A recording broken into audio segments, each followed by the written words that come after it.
Sorry, we're just having a bit of, oh, great. I would like to remind you that this is an open meeting. As we go through the agenda today, those of you participating remotely will be required to submit requests to ask questions and to speak on items to the clerk. Each member has 5 minutes for questions and to speak. If you wish to submit a motion on an item, please email your motion to the email address that you have been provided with. The board will be taking a recess from 11:15 to 1 p.m. today. Commissioners, I will now commence with the review of the order paper. Item 1, Chief Executive Officer's Report, January 2024. I will hold this item in my name for a presentation from TTC CEO Rick Leary. Item 2, approval of the minutes of the Advisory Committee on Accessible Transit, ACAT, General Monthly Meetings for November 30th, 2023. I will hold this item in my name for a presentation from ACAT Chair Anita Dressler. Item 3, subway and streetcar closures, 2023 review and 2024/2025 forecast. We have a staff presentation for this item, so I will hold it in my name. Item 4, Scarborough RT SRT Line 3 bus replacement and busway status update. We have speakers on this item, so I will hold it in my name. Item 5, Line 6 Finch West Transit Operating and Service Agreement. Would anyone like to hold this item? Commissioner Osborne? Thank you. Item 6, TTC and CUPE Local 5089 Collective Agreement Ratification. I will hold this item in my name for questions in confidential session. Item 7, Collective Bargaining Update. I will hold this item in my name for questions in confidential session. Item 8, 90 Croatia Street, new entrance connection for Dufferin Station. Would anyone like to move this item? Commissioner Moyes, all those in favor? Any opposed? Item carries.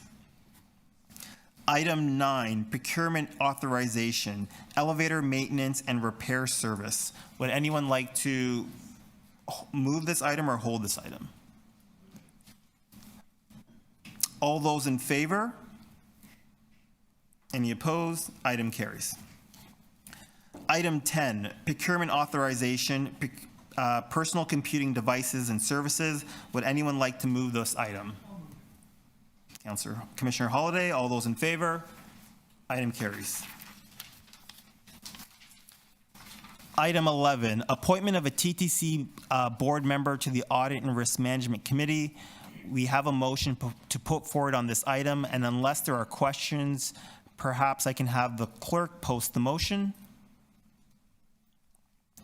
Members, would anyone like to hold this item for questions? Yes. Very clear.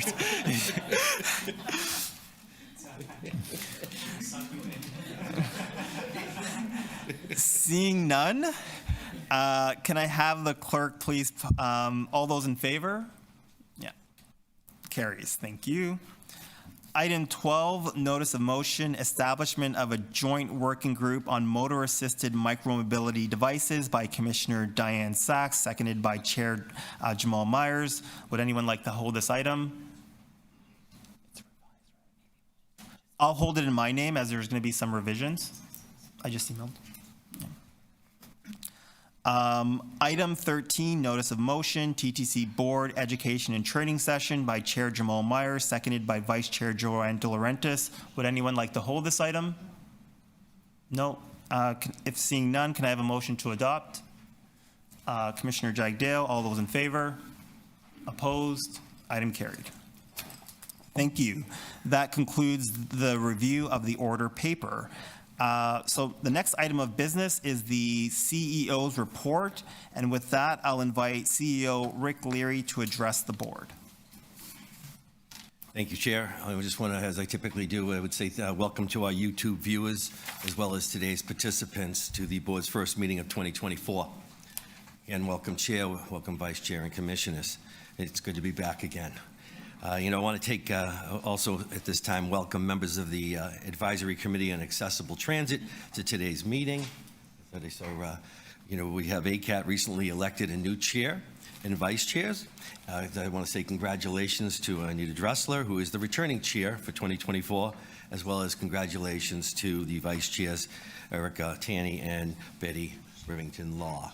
So thank you for them. As always, the TTC is grateful to ACAT's advice and counsel over the years, and we look forward to collaborating with ACAT this year. As always, they make us a better organization, having them participate. Commissioners, I also want to take this opportunity to say thank you again for your support of our operating and capital budgets that were approved at the special meeting last month. We're currently approaching 80% of ridership, now pre-COVID levels, with respect to our customers, and we continue to track ridership very closely. This thanks is really, I want to make sure I'm clear again about the highly skilled and professional and dedicated workforce that we have at the TTC, who deliver and maintain a safe, reliable, accessible, and punctual system. So I want to say thank you, everybody at the TTC, for that. Commissioners, I'd also like to take a moment to introduce you to, it's one of the two people, our TTC United Way campaign co-chairs. Kathy Wyeth is here today. Unfortunately, the Local 113 Executive Vice President, Angie Clark, couldn't be here, so I want to send Angie my best. It's under Kathy and Angie's leadership, and with the generosity of TTC employees and pensioners, our 2023 fundraising campaign raised more than $678,000 for the United Way Greater Toronto.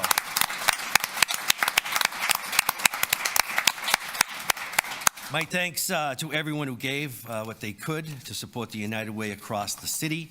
Our employees, again, have a strong and enduring commitment to the communities that we serve.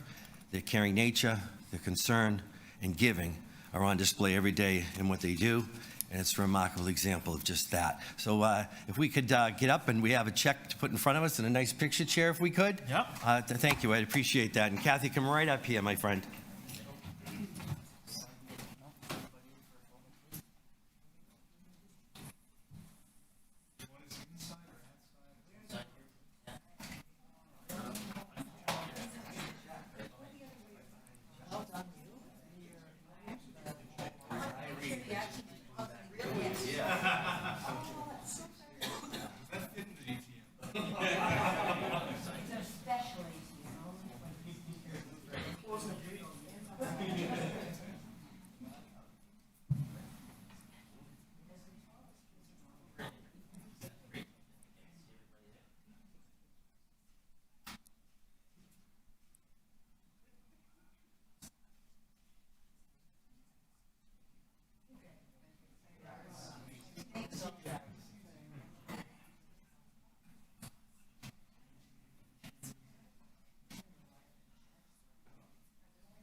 Oops.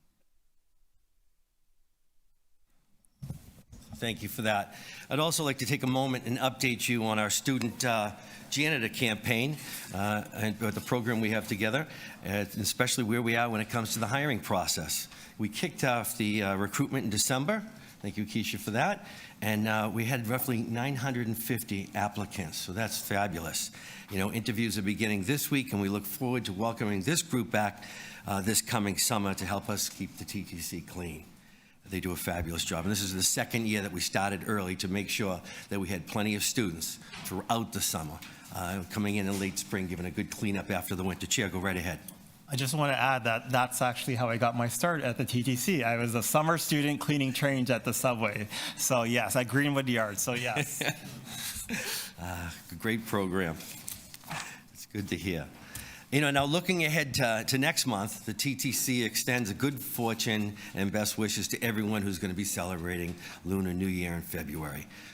2024 is the year of the dragon and a symbol of strength, courage, and a strong moral compass. Next month, several TTC buses and streetcars will be decorated for Lunar New Year, and we'll be running on numerous routes throughout the city, so it's another nice event. Also in February, the TTC will once again be recognizing Black History Month. Now, our campaign theme this year is Moving Legacies, celebrating Black excellence in Toronto. Now, as part of the campaign, the TTC will be celebrating Black Torontonians on our vehicles and spaces, including the TTC's first Black woman streetcar operator, Irma James, and the TTC Board's first Vice Chair, the late Bev Salmon. So that'll be nice. I'll let you know that I find it very inspiring when I go out throughout the workplaces throughout this period of time and see all the employees volunteering their time and assembling displays within each one of the facilities, kind of showing the history that these colleagues are very proud of. Cultural events and giving dates and times. It's kind of a competition amongst the organizations and the garages, so we really enjoy that. You know, Commissioners, this is the first meeting of the new year, I thought it was also probably a good opportunity just to kind of recap and take a look back at 2023. So I'd like to take the next 10 minutes or so and to summarize last year's key accomplishments and briefly look ahead at the board's goals for the coming year. Now, what you're seeing is a list here of the priority areas that we've been focused on in 2023. The items featured here cover a wide range of topics, all of which put employees and our customers first and are focused on delivering a safe service. The priorities outlined cover everything from operations, safety, maintenance, state of good repair, to intergovernmental relations and customer service and labor relations. So I just wanted to touch a little bit in these areas. Now, the TTC's current priorities flow from the corporate plan that was approved by the board back in in January of 2018. Are we on the right one? Okay, just want to make sure, thank you. The plan captures the board's priorities and serves as a roadmap to operating a safe, reliable, and equitable transit service. And we're currently drafting the new corporate plan with a renewed emphasis on putting people first. At the last meeting, we presented you with the draft plan, and it highlighted the outreach that we did in preparing it. That included speaking with internal and external stakeholders, such as senior management, customers, ACAT, elected officials, board members, and other transit agencies, and of course, our union partners. And as you're aware, the final draft of that plan will be presented to this board in the coming months. Now, the next priority was the service improvements. And at the core of this initiative is our 13-point improvement action plan, which is now well underway. The plan is far-reaching and includes a number of areas, and I'll just give you a few of them. What we did is we increased use of analytics to improve scheduling and service delivery. We were expanding use of the transit signal priority measures and bus lanes in partnership with the City of Toronto, and you'll hear more about this when Lawrence Louis comes up and speaks in a few minutes. We've also been increasing and enhancing the number and the scope of our marketing campaigns, such as our Safe TTO app. And this also means telling our customers what's happening and making sure they know about major service changes. Now, the next priority is updating our 5-year service plan, and which we now are integrating as part of a customer experience plan as well. Now, this combined plan prepares us for changing customer demand patterns and promotes ridership growth as we contend with the post-pandemic ridership recovery, something that many of us would refer to as the new normal. We completed the 5-year service component, all right, and it includes the following. We did the technical work to review changes to ridership patterns and deliver service based on demand. There were a number of rounds of public consultation with stakeholders, focusing on service plans and construction impacts, which we know are great in the city. And further, we did recruitment of youth ambassadors to engage with younger customers and the public on topics important to the communities that they serve. And we're going to continue a public consultation with the goal of collecting feedback with the public on topics important to the communities they represent. Now, we're going to continue a consultation with the goal of collecting feedback related to service plans. And, you know, as we many times talk, we talk about the express network and fare and service integration among other initiatives. Now, let's take a quick look at our customer experience side of the plan. As you know, customer service excellence really is a core value for us at the TTC, me personally. Positive customer experience is essential to ridership growth and confidence. Staff have completed a series of public consultations focusing on safety, real-time trip planning, and communications about service disruptions. An internal staff working group is developing a roadmap for implementation in the upcoming plan. So again, we'll be presenting this 5-year service and customer experience plan to this board in the coming months. Now, state of good repair is another topic, and you're going to be hearing more about this today, and you hear me speak about this many, many times. You know, state of good repair is all about keeping the TTC's integrated network of buses, wheel-trans vehicles, streetcars, and subways running. This is ongoing work that's at the core of our reliability while preparing us for the future expansion and ridership growth. Many, many projects are underway and have been completed in 2023, with more than 20 major projects still underway, and I'm just going to mention a few. You know, we have our Greenwood Yard switch replacement, and this is about ensuring that subway service on Line 2 gets out on time. We're upgrading the King Street route, so it's now operational on pantograph. Again, another project that improves the reliability from going to pantograph from trolley pole. We continue the work on Line 1 and Line 2 with asbestos removal within the subway, recognizing the age. And we do that work as we're doing, like Lawrence, for instance, making sure we prepare for the secondary entrances and the elevators. And we're also completing major streetcar track rehabilitation in 2023, going into 2024 on King, Queen, Roncesvalles, at Coxwell and Girard, and of course Broadview Station, in which we're also replacing the station loop. A lot of work there, and you've heard me talk about over the course of the year about managing differently and looking at customer experience, just not on-time performance. And I thank you for allowing us to put additional staff at Broadview to manage that differently. I know that Councilor Fletcher is thrilled. Now, our capital portfolio is significant and it is diverse, and we have bundled them into 28 major programs, as you saw during the capital budget discussion. They include everything from signaling, our HTC projects, for instance, to our major construction works, our elevators, and our second exits. And then what they're going to do is improve our safety and accessibility and our customer experience.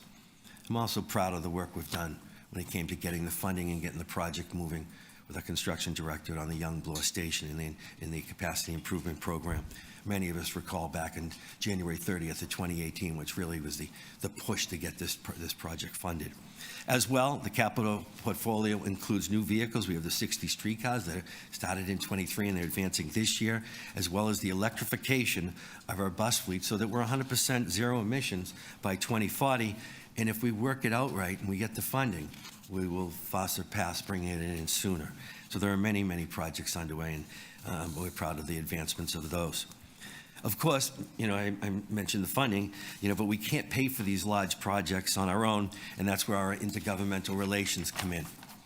Through the collaborative efforts with the city and other transit agencies, I would say, you know, we've secured, pandemic recovery funding, as well as billions of dollars towards the projects that I just mentioned. You know, we have $1.5 billion for the Young and Bloor project, and hundreds of million dollars recently for streetcars and buses. All good news. And our real need now is replacement of trains on Line 2, as we know. And more recently, we've heard the good news from the chair and the mayor, and I know it was endorsed by this board, but the province gave us almost $800 million for their third of the new streetcars. And Karen and I had some consultation with the deputy minister this morning as we try to advance that discussion with the federal government, and the chair and I will be having more conversations with the federal government in the near future. So we're also using our intergovernmental relations as a partner with our neighboring transit agencies in the province as we talk about fare and service integration last year, and as we move forward with that this year. You know, this is very important work, and it's done in the background, and we do have a great IG team. I think it's important to mention. You know, next is our work to support our transit expansion in the city. As you know, Metrolink is now in charge of the projects, but there's still a great deal of work to do behind the scenes that we work very closely. Line 1 expansion to Richmond Hill, for instance, the Line 2 expansion to Scarborough, working very closely with Metrolinks on these projects. As well, we're also doing work to integrate lines like Eglinton Crosstown and Finch West into our operational portfolios. So, you know, we can't forget, let's not forget that we also have to make serious adjustments to our operations to accommodate not just the construction, but the LRT lines and the Ontario line as well, when we see that construction throughout the downtown. This requires a lot of coordination, and we're excited about the new opportunities of the expansion that it will bring to the TTC and the city. And you're going to hear a little bit more about this from Lawrence as well in a minute. And now I'll move on to, of course, the safety. And you've heard me for years, and the entire time that I've been here, that safety really is paramount to everything that we do here at the TTC. And it's really about ensuring our customers and our employees are safe always. It's our top priority. We know the past couple of years really have been challenging, especially challenging last year in this area. So as part of our 2024 budget, we were delivering a system safety and community response program that this board approved to address safety and security concerns on the TTC. And if we recall, they addressed, we're now using data from the TTC, TPS, and the City of Toronto to inform decision-making regarding the continued need of community safety and security supports for their deployment. And I'll also remind everybody that it was in May that we launched the Getting Back to Transit initiative. That program connects individuals in need or in crisis to supports. And this really put us in a good position to respond in a compassionate way to ensure that no one sheltering on the TTC or on transit was left out in the cold during those months when we had to close our stations. As well, we're working very closely with our union partners through a joint health and safety committees on operating safety. And one real good example of this is the work that we've done with Local 113 to develop an industry-leading bus shield that provides expanded coverage for our bus operators. The shield that we provided, they took it to a number of conferences throughout last year, and they've been working with the FTA, and you met Andrew Filatico, who now works for the FTA. Works with the FTA at the International, so we have some great partners there, and he's working a number of other programs for us as well, more recently. So as you see, I think that we do have some nice accomplishments in 2023, but I'd say that most of these initiatives that I just outlined are what I would call it's work in progress. They're always continuing. As we look to what's next, we will, of course, be using the next corporate plan as our guideline. But I will let you know that we're going to continue to focus on safe, reliable, and equitable service. And looking at the draft plan this board approved, that means putting people first, supporting and advocating for sustainable and predictable funding, and maintaining a system in state of good repair. So, Chair, that concludes my part of the presentation, but I would like to turn it over to a number of TTC staff for a presentation on a couple of topics that aren't included in the agenda, but I think that I know they're of an interest to this board. So first, I'm going to introduce Fort Monaco. As we know Fort, he's the Chief of Operations and Infrastructure, and he'll be giving a presentation and discussion with Lawrence Louie, our Head of Service Planning. And what they're going to do is give you an overview of the challenges that we're facing with service delays and how we're managing them to deliver a safe and reliable service. And it's always nice to see our friend, I thought I saw Barbara Gray, the General Manager of Transportation Service, if she might have to step out, but our staff are here as well, that if there's any questions, they'll be helping us. And then once we're done here, there'll be some questions. Once we're done there, then I'm going to do is turn it over to Betty, our surgeon, our Chief Safety Officer, as well as Mark Viamonte for our Director of Emergency Management and Fire Safety for an update on the investigation for the Ebike incident that took place and occurred on December 31st. And as well, I see our friend, the Deputy Chief of Fire, Deputy Chief Jessup here, and who will also be assisting if there's any questions there. So thank you, Chair. If I will, I'll turn it over to Fort and Lawrence at this time.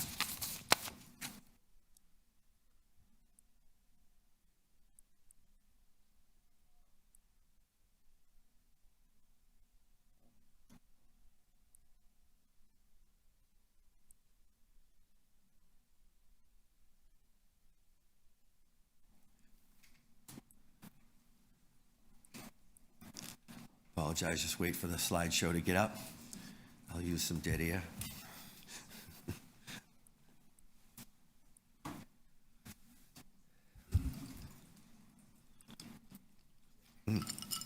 Yes, sir. Is it in order for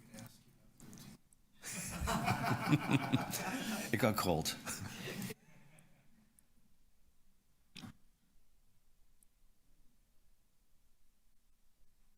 Is that good? Okay, perfect. All right, thank you, Rick, and good morning, everyone. I'm Fort Monaco, the Chief of Operations and Infrastructure, and the purpose of my presentation today is just to give you a brief overview of our analysis of our subway delays and also of our short-term strategy and history. Next slide, please. Oh, you're already there. All right. At a previous board meeting, a TTC board member had requested additional information on how customer-related incidents are impacting our on-time performance and what the breakdown of these incidents are. The TTC Operations and Infrastructure Division analyzed the delays with the goal of providing the TTC Board an update to make sure we are continuously improving the customer experience. At the same board meeting, a question was raised about short turns of streetcars and buses and what causes them and how they can be prevented. Today, we will also provide a brief update on the bus and streetcar short-term strategy and history. Over the past 10 years, the TTC has implemented a rigorous approach to reducing short turns and introduced targets that align to our commitment to improve the quality of service for our customers. Next slide, please. Subway delays are broken into operational and external delays. So as you can see from the slide, delay minutes have improved by about 6.3% year-to-date 2022 to year-to-date 2023. And just to clarify, that's as of November 30th, 2023. Reversing a previous trend of delay minutes increase between 2018 to 2022, which had been done by 51%. Operational delays, such as equipment, staff, speed control, ATC, or fire and smoke, account for about 38% in year-to-date 2023, which again goes to the end of period 11, which is November, and are decreasing. About 2/3 of all delays, or 62% of delayed minutes, are caused by external delays, such as customer or passenger-related, fire, and weather. And again, this is year-to-date 2023, and are generally increasing. We realize, though, that all delays impact our customers, and the TTC is committed to reducing delays to improve the customer experience.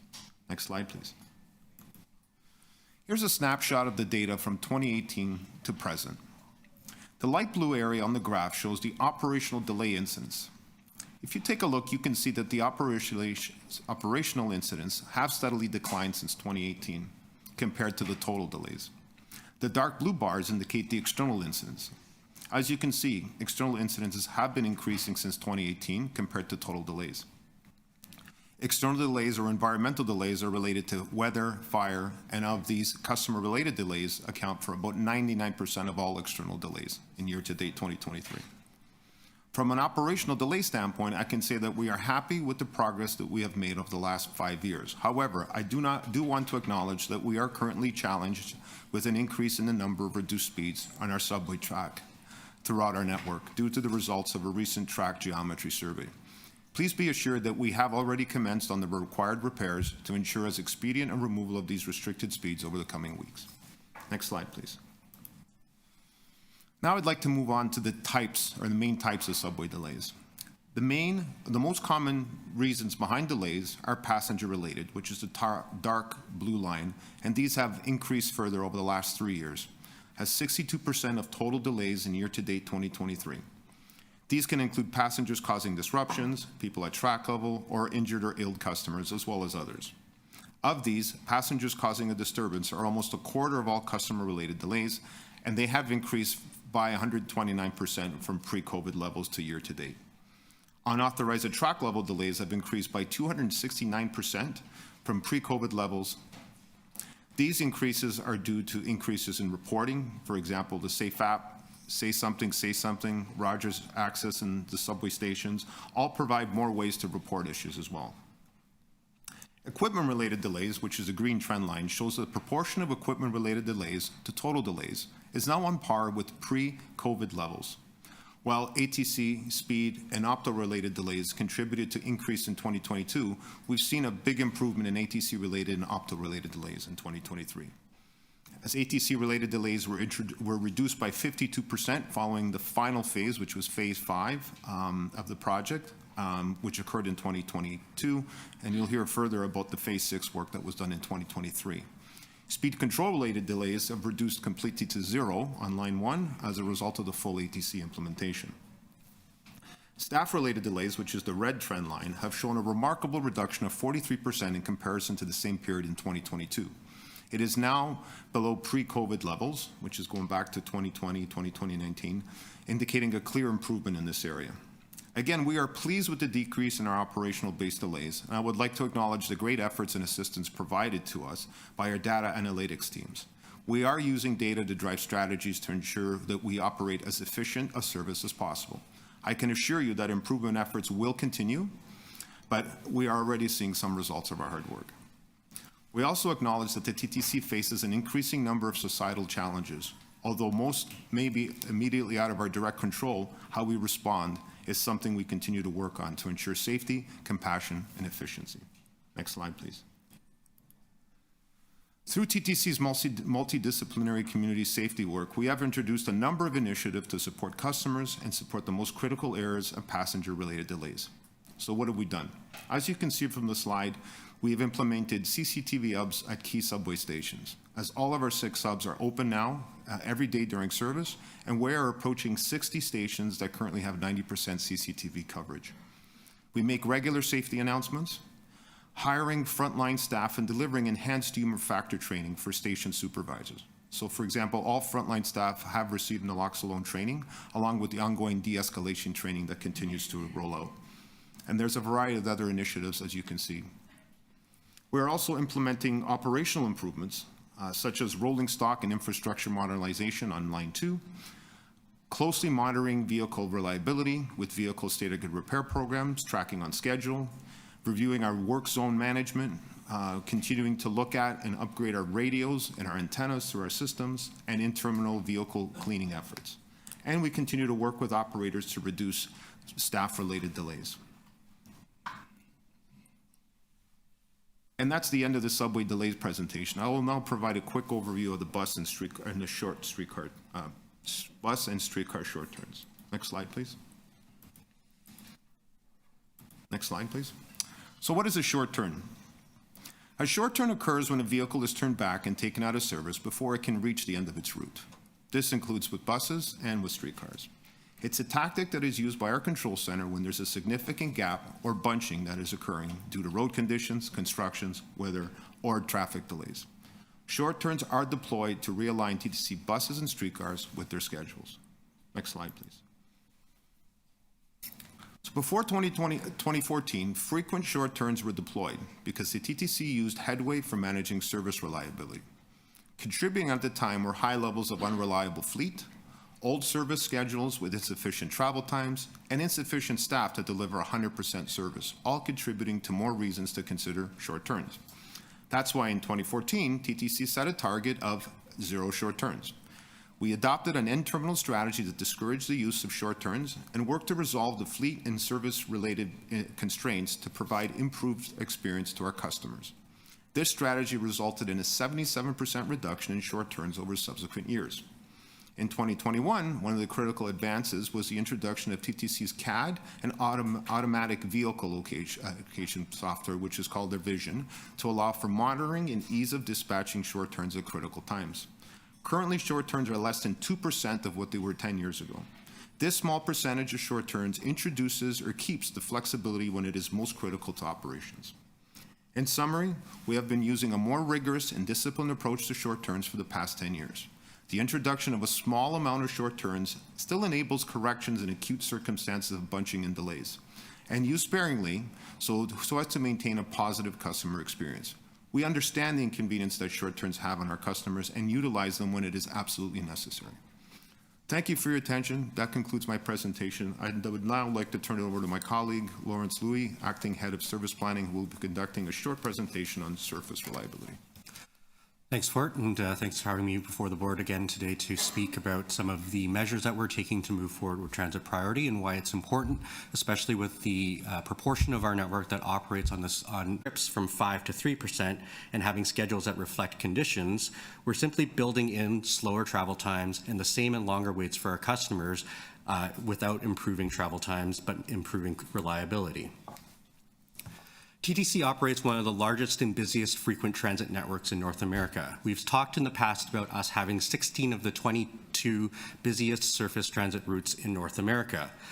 But on top of that, we actually operate one of the largest networks of 10-minute or better service. All the black lines you see here have buses running every 10 minutes or better from 6 a.m. to 1 a.m. every single day.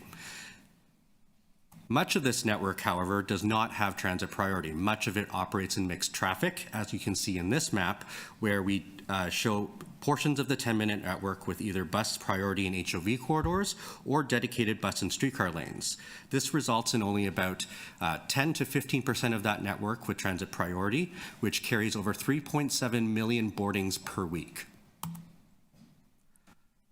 Much of our 10-minute network also experiences major transit delay. This map is a combined of both weekday afternoon and weekend afternoon travel time areas where we experience major delay.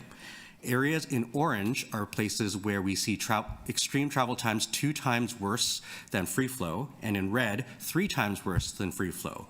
As many of these areas are places we would expect, like the downtown core where we're dealing with construction and general congestion.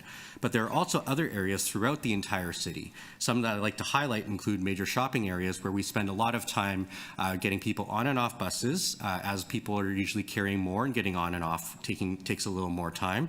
But there's also many delays we experience near highway on and off ramps. That's a major contributor to some of the bunching and gapping we see on some of our most busiest trips. So while our buses can leave the route from the beginning on time, we hit these areas of extreme delay quickly, and that's how bunching and gapping really happens, and it's really hard to do that to fix that without priority through these hotspots. What that results in is travel time variability. This slide shows 3 examples where we have 3 different streetcar routes with different types of priority on them. What we can see that if we have dedicated lanes or priority zone, the range of travel times both our vehicles and our customers experience is a very small range, whereas on a route like the 505 Dundas, where we're operating primarily in mixed traffic with a lot of curbside uses and on-street parking, it's very difficult for us to predict how long a trip will take. While it's difficult for us to manage the service, it's even harder for our customers to plan their trips and decide, as part of cycling reimaginations of streets, we're putting in segments of bus priority. This one is just outside Jane Station, where as part of the Bikeway project, a queue jump lane was put into Bloor Street as for buses exiting Jane Station. We're also working to increase enforcement on the King Street Transit Priority Corridor. Over the past month and a half, where we've had an increase of transit agents or traffic agents at the key intersections, we've seen a marked improvement in the performance of the route. We're also very happy to see Rapid TO before our executive committee on January 30th. Next week, we are happy to see the 5 corridors we identified in our previous 5-year plan integrated into a citywide network of transit priority. TTC will always support and advocate for increased transit priority throughout the city, and we look forward to working with the city to advance key corridors such as Finch East after the plan approval by City Council. We know our key objectives for transit priority as TTC. We want predictable and equitable travel for our customers. So not just making sure people get to work on time during rush hours, but to get to their day-to-day activities at all times of day and for all types of journeys. We know that transit priority is a key to make sure our service is cost effective. How do we unclog that $20 million that I mentioned earlier in the deck to make that into better, more frequent service for our customers that attract people to transit? We know we need partnerships with our partners at the city and with our communities as well, but we also want to renew our focus on quick implementation and pilot projects, especially in those hotspots I identified in the map earlier in the presentation. So what are we doing? So there are many different aspects that we're working on this year and in the coming years. As Rick mentioned, we do have our 5-year service and customer experience action plan coming to the board. In that, transit priority is a key pillar. And in that plan, we will have a list of some of the priority measures that we see are most important to move forward to improve transit reliability and speed. We'll also be investing in capacity and reliability through the year, through the budget increases in service that were passed by the board late last year. But then we will continue working on a suite of different transit priority measures, such as modifying parking and traffic restrictions during construction, continuing to activate over 50 locations of transit signal priority across the entire city. We have 5 locations of queue jump lanes that are currently in active design and implementation. And then, of course, accelerating and continuing the planning and design and implementation of Rapid TO. Lastly, I want to highlight that we are hosting the World Cup in 2026, where we are hosting games, but we are also going to be hosting celebrations that last over a month. This is the type of opportunity for us to really affirm the importance of transit and transit priority, and what can we learn from the past experience we had during the Pan Am Games. So I look forward to moving forward and working with all of our partners to implement transit priority. Thank you. Okay, thank you very much, gentlemen. And we'll get the next team up with Betty and Mark, and then we'll allow questions. And this is about the e-bike review.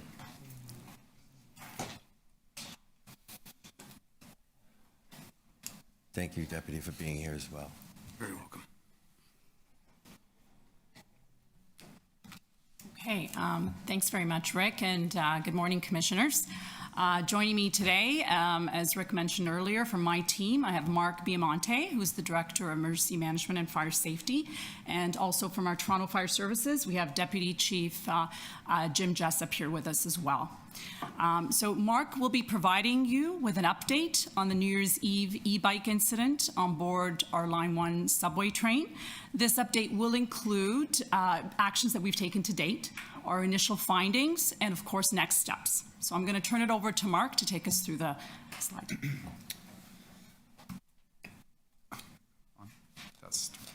Thank you, Rick and Betty, and good morning, Commissioners. As mentioned, my name is Mark Biamonte, and I'm the Director of Emergency Management and Fire Safety with the Toronto Transit Commission. Today, I'll be taking you through a presentation reviewing the e-bike incident that occurred on our subway train, as well as speaking to personal electric vehicles on the TTC. Next slide. On December 31st, 2023, a customer boarded the lead car of a subway train at Queen's Park Station with an e-bike heading north towards Shepherd Yonge Station. Just before reaching the platform at Shepherd Yonge, the e-bike owner stands up to disembark the train. 6 seconds before the train is spotted or comes to a stop at the station and opens its doors, smoke begins to emit from the mid-tube of the bike. In less than a second, the bike bursts into flames. The train then comes to a stop at the platform, opening its doors as scheduled, at which point all customers evacuate while smoke can be seen emitting from the doors of the first car. Soon after the initial fire event, the components of the e-bike ignite, causing thick smoke to fill the first train car and migrate to the adjoining cars. Toronto Fire Services arrives at Shepherd Yonge Station 4 minutes after the 911 call and extinguishes the fire using 2 fire extinguishers. Toronto Paramedic Service transported 3 people to hospital: the operator of the e-bike, who had severe burns to their hands, a patron who injured themselves during the evacuation, and the operator of the train, who suffered from smoke inhalation. Toronto Fire then clears the scene and gives permission for the train to be moved to Davisville Yard for further investigation from the TTC and TFS. Next slide. Following the initial response, TTC sent a safety incident snapshot out internally and notified the board and union respectively. On January 1st, TTC Video Services provided on-train and platform video footage to Toronto Fire Services. On January 3rd, a meeting with TFS personnel and TTC was held for information sharing. During this meeting, it was discovered that the operator of the e-bike works in the food delivery industry and was having power-related issues with the bike. We also organized a meeting with our Joint Labor Management Committee to review the incident and provide updates and next steps. We performed a jurisdictional review with various transit agencies and associations, which I will speak to in a later slide. TTC has been in contact with Toronto Fire Services as part of their investigation, participating in a large stakeholder meeting on January 11th. At this meeting, we had representation from TTC staff and union representation in the form of Andrew Filatico, who is the Health and Safety Director representing ATU nationally. During this meeting, the following information came out on the bike. The e-bike is a Velic model R48. It is powered by a 48-volt, 14-amp-hour lithium-ion battery. To note, this equates to 672 watt-hours. For comparison's sake, the Canadian Air Transport Security Authority does not allow any lithium-ion batteries greater than 160 watt-hours on airplanes. The battery itself is manufactured by Pites, which is a Chinese battery maker that only uses grade A or tier 1 cells supplied by LG, Panasonic, Sony, or Samsung. After the event, Pites representatives flew to Montreal to the Velic offices and recalled all 137 batteries that were supplied to Velic with the same production code. Some other notable findings include this bike and battery is not certified to any standard. Currently, certification is not a requirement in Canada for e-bikes. The battery itself was factory installed with no tampering or modifications done. And one other point is that Velic states in their user manuals that their e-bikes are not a four-season bike and should not be used in winter months. E-bikes should not be used for commercial purposes, and the bikes should not be used in extreme weather conditions, which they consider above 40 degrees, below 5 degrees, or in snow, ice, and salt conditions.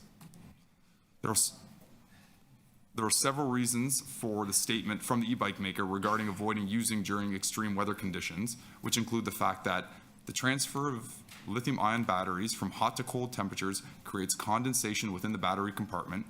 Also, the salt water mixture that is found on the ground during or in preparation of snow can get into the battery compartment, and both of these occurrences can cause corrosion over time and battery degradation. For your information, on the night of the incident, the temperature was 2 degrees Celsius with wet snow on the ground, and city brining trucks had been on the roads throughout the day. Finally, charging lithium-ion batteries in temperatures below 5 degrees Celsius can lead to a reaction known as lithium plating. Over time, this can lead a battery to short and the potential for a catastrophic failure. Just to clarify, at this time, there is no official cause of why the battery went into thermal runaway, and the TFS investigation remains in progress. Next slide. We took a look at PEVs and how they are defined, as well as the various ways we have seen or dealt with them in the City of Toronto and on our transit system. Typically, PEVs fall into one of three categories: e-scooter, pedal-assisted bikes, and e-bikes. E-scooters are banned for use and storage in the City of Toronto. When it comes to pedal-assisted bikes and e-bikes, there's currently no regulation. Large objects like bikes, however, are prohibited on our system during peak hours, Monday through Friday, in accordance with bylaw number 1. Neither of these bikes are permitted on our buses or bus bike racks due to their size and weight. Next slide. We then compared our own internal and city policies against other transit agencies. A review was conducted of 22 transit agencies from around the world, looking at their policies and practices related to PEVs, as well as contacting various transit associations like APTA, CUTA, COMET, to review any documentation and guidance they may have. We also reached out to various airlines and governing bodies for their current policies. What we found is that most agencies have banned e-scooters due to safety concerns, but there is no consistent approach to e-bikes amongst our international partners. As you can see on this slide, the policies typically fall into one of three buckets. The first, or yellow color, is where TTC sits, in that it is existing policies that govern if and when e-bikes are allowed on a transit system, or the transit agency follows local jurisdictions like the City of Toronto and their banning of e-scooters. The second bucket, coded in orange above, represents a situation where e-bikes are permitted on the system. However, there are additional restrictions built into the agency's policies. Restrictions like no charging on site, one cannot use a vehicle on the transit agency property, e-bikes are not permitted during peak hours, and in some cases like New York, there is a requirement for the battery in the e-bike itself to be UL compliant if anyone wants to bring it onto their system. The final bucket shown in red are transit agencies that have banned e-bikes entirely on their system. These locations include MBTA, Delhi, Brussels, and Metro de Barcelona, who has a temporary ban in place. One thing to note is that these agencies banned e-bikes due to their size and/or weight issues rather than banning due to battery safety concerns. As part of our initial jurisdictional review, we looked at and discussed various things like temporary bans on e-bikes, which other transit agencies had done, as well as a policy having people remove their battery from their e-bike, placing them in a fireproof bag before coming onto our system. Ultimately, we decided to conduct a more comprehensive review before making any changes. Next slide. In terms of next steps, we will continue to reinforce our bike and e-bike policy in regards to what times of days they are permitted on our subway trains. Communications have already begun in this regard in the form of courtesy emails and posts on our websites reminding customers of peak hours and when large objects like e-bikes are prohibited. We will run information campaigns in our system, which includes equipping our staff with necessary information regarding times of days and types of objects that are prohibited, and we will work closely with Toronto Fire Services to push for regulation and legislation at all levels of government. We understand that lithium-ion powered vehicles at a micro and macro level are important steps to reducing gas-powered vehicles on our city streets. As such, we have begun a deep dive into new and emerging technologies that can assist in preventing incidents caused by lithium-ion batteries. We will also explore new technologies and products that are designed to assist with responding to battery fires and finding ways to incorporate them into our existing and new infrastructure. We will continue with our jurisdictional scan, which includes communication with our partners in transit all over the world and speaking with industry experts who specialize in lithium-ion batteries and also who specialize in mitigation techniques for battery-related incidences.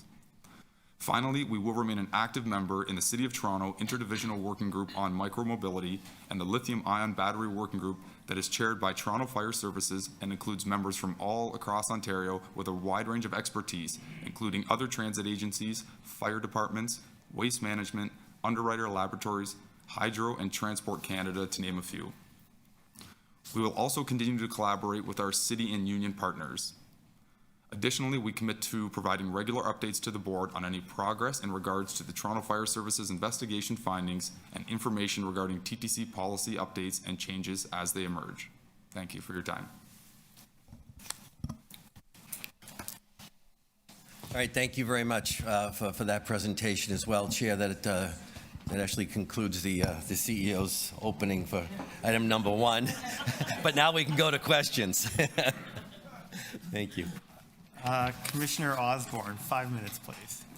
Yes, I had some questions for Rick from the written material that we got, but I guess maybe somebody, Lawrence, might also have some comments, and it's about King Street. And it noted in the report, Rick, that we have deployed traffic agents and paid duty officers to manage compliance and traffic flow. Are we paying for that? Through the chair, the traffic agents and the PDOs are part of the city's transportation services budget, so. Okay, that's good, because I was really hoping that was the answer. There was also a reference to automatic enforcement that is coming to help us keep the traffic moving, and I'm assuming is that like red light cameras or other kinds of cameras that will enforce traffic regulations? Through the chair, we'll direct that question over to city staff. Thank you. Sorry, Ashley Curtis, Deputy General Manager of Transportation Services. So through the chair, one of the things that we're looking at on King Street is changing the traffic signals so they operate so that if cars try to go on a straight through movement, they're effectively not allowed to do that. They can only make a right turn, so that would be then a red light violation. But we need to make some changes to the actual physical infrastructure on the street to be able to do that. So that's the work that we're doing at the moment. Thank you. Thank you, Commissioner Osborne. Commissioner Moyes, 5 minutes, please. Thank you. So I have a few questions. Let's start off with the streetcar first. So I've been actively working with parking enforcement and Toronto Police to keep the roads clear on King and more recently on Dundas Street. And it takes a lot of energy out of my office. So I'm just wondering, what role does the TTC play in making sure that these priority routes are kept clear? I mean, I saw the chart on Saturday, like it's all over the place. I mean, you have the data, so what are we doing about it? Through the chair, that is one of the priorities for the next year, is to identify those hotspots and work with transportation services to identify how we mitigate those. The Saturday afternoon, as you saw in the picture, a lot of that is actually not related to enforcement. It's allowed use on that street. So that is something we will have to also work with our communities on to determine what is the best use of that street space. And of course, where we see hotspots, work with transportation services to deploy traffic agents and parking enforcement accordingly. Okay. Micromobility. So, thankfully no one was seriously injured in that incident. And again, luckily, this fire really started on the platform rather than in the tunnel. What safety equipment and measures do we have on subway trains? And my follow-up question is, based on the presentation you just gave, why don't you recommend that we actually suspend the use of micromobility devices on our transit system until we actually have a fulsome report before us?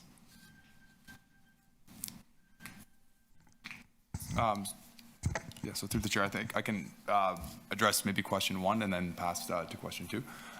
So on our train itself, we do have smoke detection, which alerts our operator immediately about anything that could be happening. Like in this case, the operator would have been able to get this information on their on-screen cameras and see where the fire was occurring. In terms of in our tunnels, we have a tunnel ventilation system. Our operator used his procedures and immediately had those fans turned on. In the video and reviewing it, you can see the smoke get sucked right out of the train. So that's another piece of equipment that we have in our system. In terms of our trains itself, they're extremely fire hardened, and reviewing the train after the event, you can see very little damage that happened to our train. So there's fire retardants put on all of the materials within our train, and that stopped any sort of propagation from happening as well. I'm going to jump in if I could through the chair. There was a lot of discussion about it, and I didn't want to just shoot through the hip and say no. We started talking to the deputy chief, the chief, and I about mobility versus accessibility, because there's still that question of what is the thing to do there.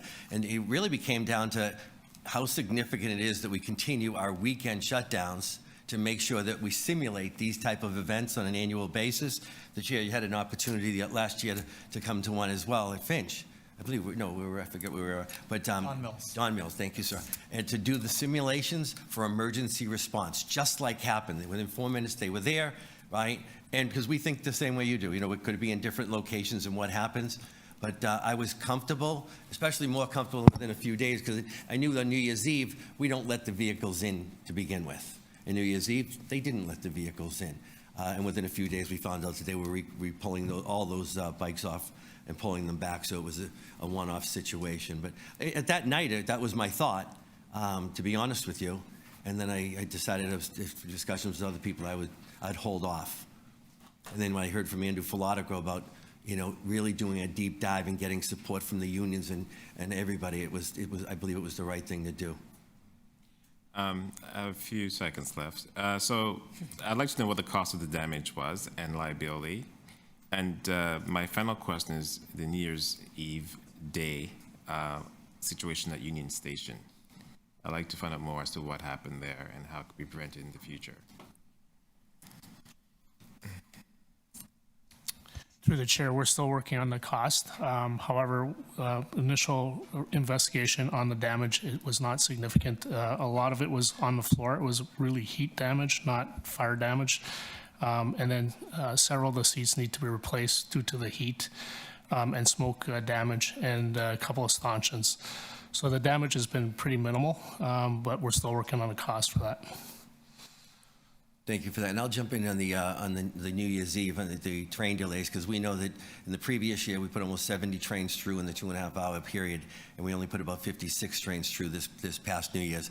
It was nice to see that New Year's was vibrant again. It reminded me when I came here 10 years ago, being downtown and seeing those crowds, and we have to control crowds outside the station, and when the train comes in, we have to clear the platform off. It was reported that we had a fight on a train. I think we had a couple of dirty trains that had to be unloaded around, so there's like 3 train delays in that same time frame, which reduced the number of vehicles that we had.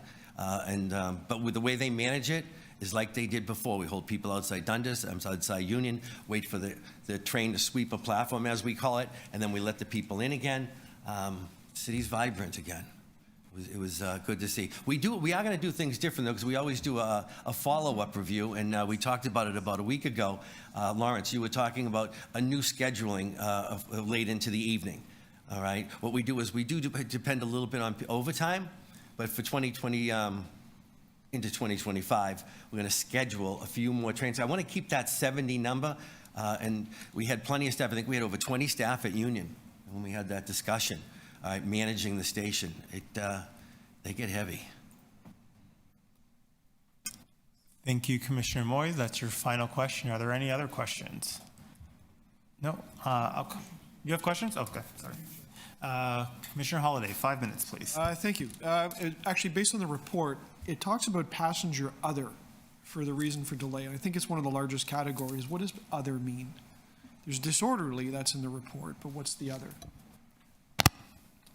Through the chair, those, I believe, make up a small percentage of the other, so anything and everything associated with delay that doesn't necessarily fit into our normal categories. So it's basically a catch-all that would have anything else to do with customers. So I appreciate the staff delay category has been reducing. How do you define a staff delay? So anything to do that is attributed to staff. So if an operator, for example, isn't in the right position, if an operator has had an issue where he hasn't taken the permissive signal, those fall on our staff. Okay, and so those are trending downward, Yep. but passengers are trending upward. So what are we doing to deal with the issue around passengers?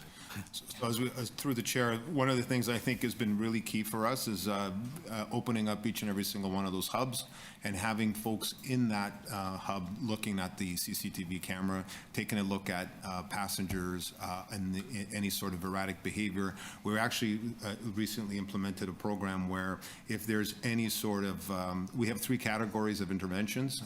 So I think that's one of the big things as well. The fact that we have actually got people in the stations or very close to the stations that are actively monitoring these platforms are some of the key things I think that, as an example of the things we're trying to do to try to try to reduce those customer-based delays. What are the consequences for causing a delay for a passenger?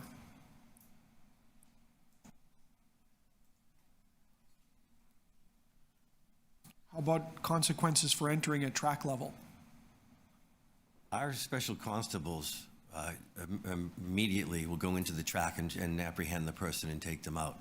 We try very closely to keep people on the platform to see and prevent that type of thing. The consequences to the individual, I don't have that. I think we'll find out that what's been happening is that we'll get back. Can we give out a ticket? I got a yes. Okay, that's good enough. So the answer is yes. Under the bylaw, you have unauthorized entry, you have unauthorized track level, all within the bylaw for charges. If a person is sick or medical, the answer would be we wouldn't look at that. Of course, right? But if somebody is willfully disrupting, they can get a ticket. I'm pretty sure under bylaw number 1 for delaying the vehicle and so on. I think they can get a ticket for holding the doors open. That's correct. Okay.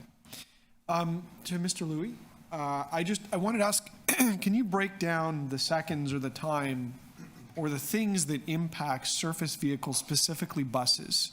So you showed some interesting maps with hotspots, but what are the things that are holding the buses back?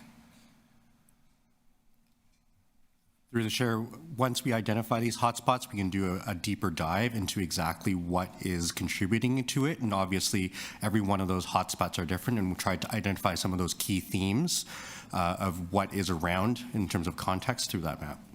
Can you give me some examples of problems out there that are causing delay to buses? Through the chair, one of those spots we highlighted on the map are near highway on-ramps. So we can imagine the backup in curb lanes as cars are trying to get on and off highways. And that obviously is an area, especially if there's a bus around, that's where there's extra delay. Generally speaking, are delays to buses any different to delays to vehicles generally on the street? So where it's a lousy go for motorists, buses get included in that. Through the chair, in many cases, yes, but unlike motorists, our buses don't have the option to reroute based on what Google Maps tells them to. So our buses have to stay on that same route, and we don't have that choice, and we experience that delay far worse. What percentage of the delays, or just generally, are due to acute circumstances where a car would reroute? For instance, water main break, it's constricted the street, remove some lanes, it's going to cause lots of backups and headaches, versus general issues where, as you put it, highway ramps, they're bad every day, and the bus needs to go through, so do the motorists. Can you separate that for me, acute versus background issues? Through the chair, we'll take that back, and we'll do that type of analysis in some of those hotspots. Okay, and maybe how do you define the hotspot? Where there's trouble every day? Definitely where we're seeing delay compared to when, if we're not seeing a delay, that's where we need to see how we get transit through faster. Rapid TO and the dedication of bus lanes is one of the things you spoke to in the presentation. How much of the issues that surface vehicle operators experience are related to the free flow of the lane between stops? Last question, Commissioner Holliday. Thanks, Chair. I can't see the clock. This is the one spot in the room. Through the Chair, can I just ask for a rephrasing of that question? Sure. So Rapid TO proposes to dedicate lanes, and a surface vehicle operator experiences constrictions in lots of spots, right? Whether it's at an intersection, at a stop, at a disruption in a road, or in the free flow space between stops. Where's most of the trouble? Is it in the free flow area, or is it at the stops and intersections? Through the Chair, even on Rapid TO, where we have delays is where there's driveways or we're at intersections where there may be spillover delays, since it is shared still at those locations. Thank you. Commissioner Jagdeo, do you have questions? No? Okay. I have a few. The first, I would just like to recognize a TTC customer, Van Cam Nguyen, who generously bequeathed $100,000. They were a Wheel-Trans customer for the purchase of a Wheel-Trans vehicle, so that was very generous. My questions are regarding the e-bikes. I understand there are announcements. How do we enforce this? How is it possible to enforce this?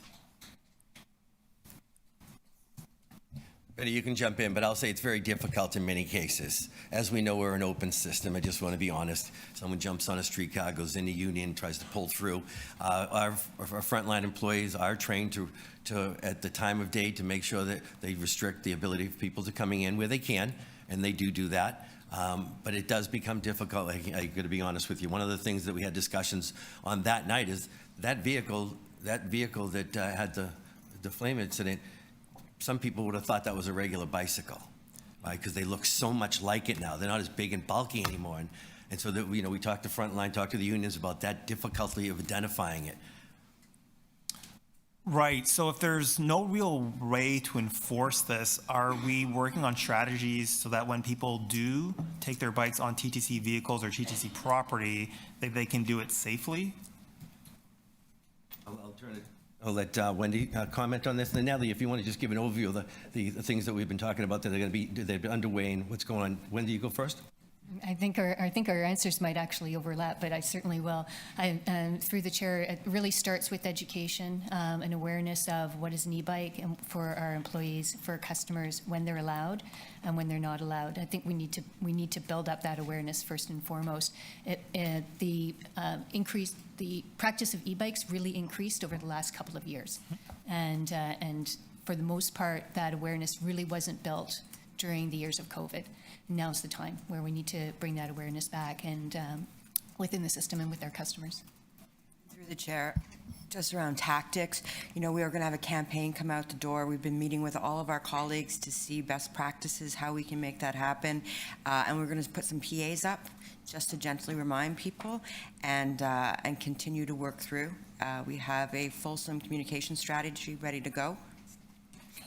Great, thank you. And just the final, for my education, as Commissioner Moyes had alluded to, this could have been worse had this happened either if it was inside the tunnel. What should customers do if they are caught in that kind of situation where there's a fire and they are inside the tunnel?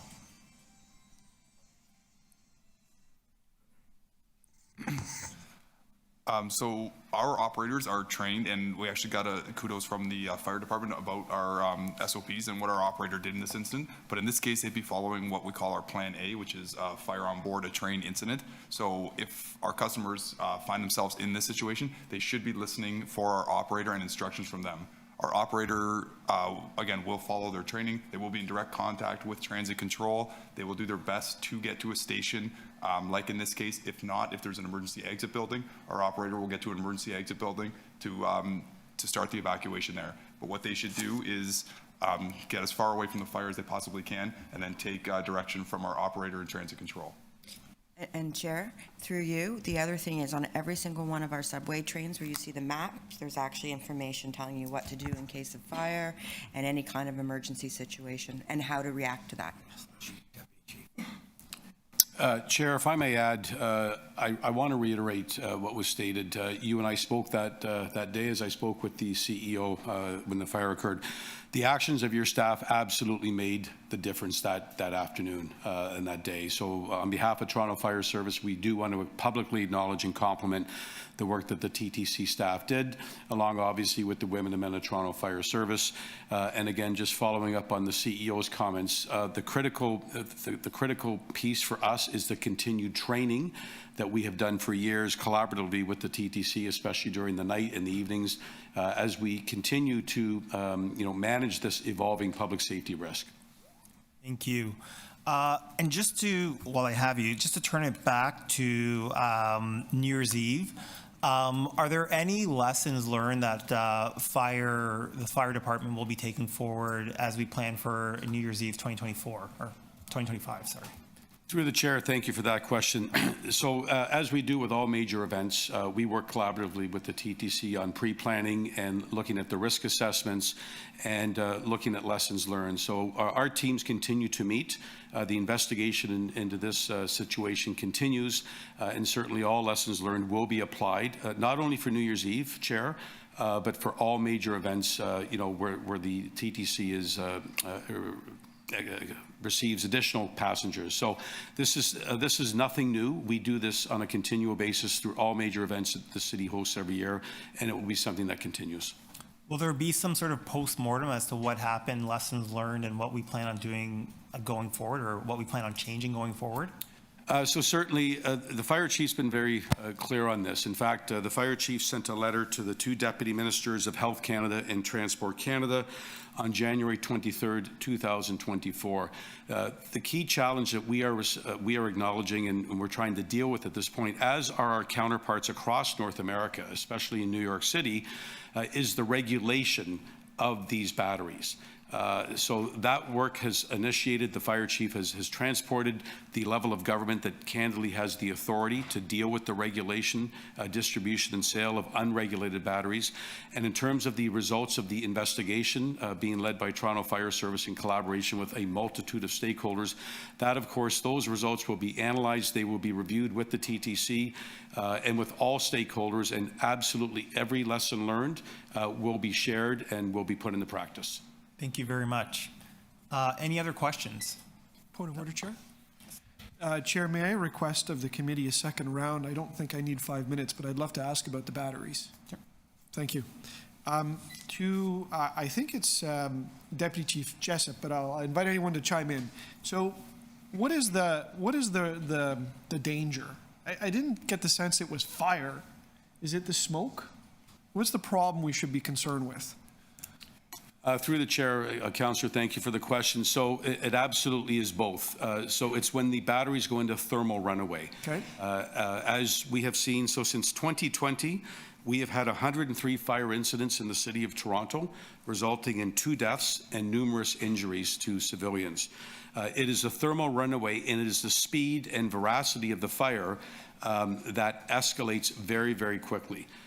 And again, the key that we are trying to address right now, and Chief Pegg has written to the appropriate deputy ministers at the federal level, it is the fact that these are unregulated, and we need, as our American counterparts are now pursuing, regulation on transport and on sale is really going to be the key in managing this evolving public safety risk, while balancing obviously the need for net zero and to reduce our carbon footprint. So, Deputy Chief, I have 1, 2, 3. If I had a battery in my watch, that's 4. I bet you there's probably a couple hundred in this room. Why should I be worried? What sets things apart than my laptop or my phone? We're not going to ban phones on the subway. Through the chair, thank you for the question. So again, the key is the regulation of the sale and the distribution. It is the unregulated batteries that are available for sale on the internet right now, and the distribution of those that primarily are causing the issues. Obviously, with the cell phones and the computers, those are regulated, they're distributed properly, but it is the aftermarkets sales and it is the aftermarket batteries that are causing the problems in the City of Toronto, and that is why Chief Pegg has written to the appropriate deputy ministers at Transport Canada and Health Canada to try to open these discussions. The airlines were mentioned. What do the airlines do? Through the chair, I'm certainly not an expert on airline safety. It has been reported, and I have read, and certainly in my experience, certain batteries of a certain power are not permitted to be stored under the plane, for lack of a better word. So you would carry on you would have a carry-on with that type of battery. But the airline industry, again, not being an expert in that, has identified the certain types of power in batteries that cause the concern when they go into thermal runaway. It really is an uncontrolled fire that happens quicker than we've ever seen. Okay, I'll see if I get my last one in here. So on aircraft, it was mentioned, I think, 160 watt hours, 160 watts, maybe that's the correct term. Is there a difference between a watch battery, a phone battery, and maybe the size of a battery found on one of these larger devices? And hence, the airlines have got an approach, because they got an aircraft in the air, it's confined. If there's a fire, there's a difference between a smaller fire and a bigger one, and hence, I can't take an e-bike onto an airplane, but I can still take my phone. Through the chair again, so I'll pass on the question with respect to the watts to my peer here. Again, the key for us, as we have seen over the last number of years, is the unregulated batteries, Councillor. It is the sale and distribution. And as an example, we have had fires in battery storage facilities that reignite 6 weeks later. We've actually had to commit fire resources for weeks at a time to conduct fire watches on e-bike storage factories, because we know and we've witnessed weeks later they actually can reignite and cause additional fires. But there is a threshold out there somewhere in the airline industry as a starting point, I guess. Through the chair, that's what's been reported to me. Unfortunately, again, I don't have that information, Councillor. Thanks, Chair. Thank you. Thank you. Commissioner Moyes. Thank you, and through the chair. So just one final question.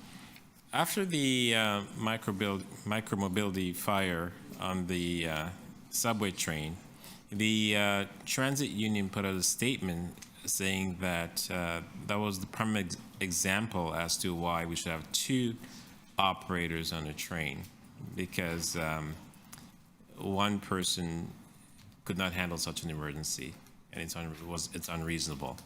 So what are your thoughts around that comment? Through the chair, I'll take that, because I did have a discussion with the president of the union, and I understand, in November of 22, we removed the second person on the train when we went to ATC and all automatic door opening systems. They continually reinforce the fact that they think it's safer to have an additional person on the train. The industry rider worldwide examples don't necessarily support it. The practice that we have and the way it was managed, I explained, I thought it went very, very well. But I hope that answers your question. It's a continued conversation, but I think it's my personal opinion of what I would tell you what the industry done. It's more important to have people visible in stations, right, as a deterrent and to respond, as opposed to extra people on board. I'm going to push back a little bit. So again, we're very fortunate that this happened on the subway platform, but it could have been a lot different and worse and catastrophic if it happened in the tunnel. So my question is, based on what we have seen, would it be helpful to have a second person on the train? I mean, we have how many people are on a train normally? Like what, 1,000 people on one subway train? And if something were to happen in the tunnel, and as having to escort someone from the tunnel to a safe space, is it reasonable to have one operator to manage that?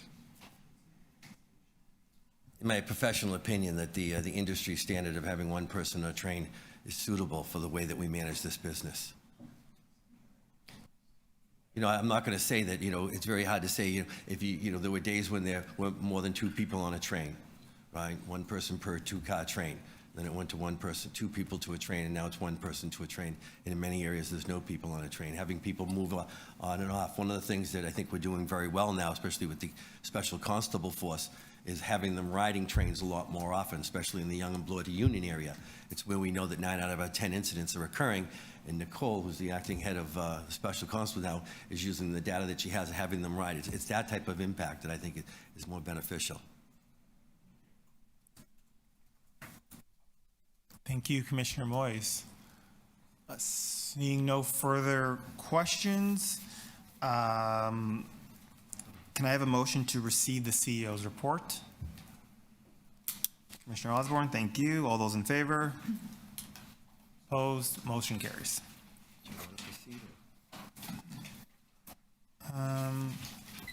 So we just heard a presentation from staff on the Ebike incident and have Deputy Fire Chief Jim Jessup here. And so I'd like to propose that we consider item 12, notice of motion, establishment of a joint working group on motor-assisted micro-mobility devices at this time. Commissioner Sachs put this item forward for the board's consideration. Are there any questions? I know we did amend, we have amended the final language to not duplicate any of the work that's currently ongoing. Do you want to put the? Okay. Seeing no questions, are there any speakers on this item? Nope. And that is the final item.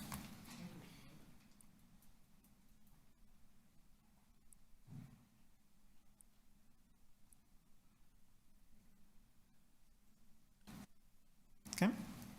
Can I have a motion to adopt the item? Councillor Moyes, or Commissioner Moyes, all those in favor? Opposed? Carried. Thank you. The next item of business is item 2, approval of the minutes of ACAT General Monthly Meeting for November 30th, 2023. I'll turn the mic over to Anita Dressler, ACAT Chair, to present the minutes.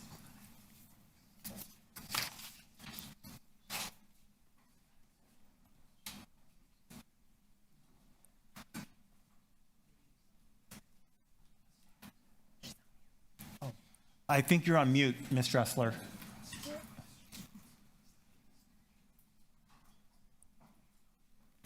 No, still can't hear. Sorry about that. There you go. There we go. Okay. All right. Good morning, Chair Myers and board members. On January the 15th, ACAT held their elections, and I'm honored to be re-elected as chair, along with our vice chairs, Erica Tanny, who's also re-elected as vice chair, and Betty Rivington Law, who is a very dedicated member, becoming the other vice chair. ACAT has been discussing and reviewing TTC's planned closures, but process specifically to Line 1 due to construction. Replaced with shuttle buses.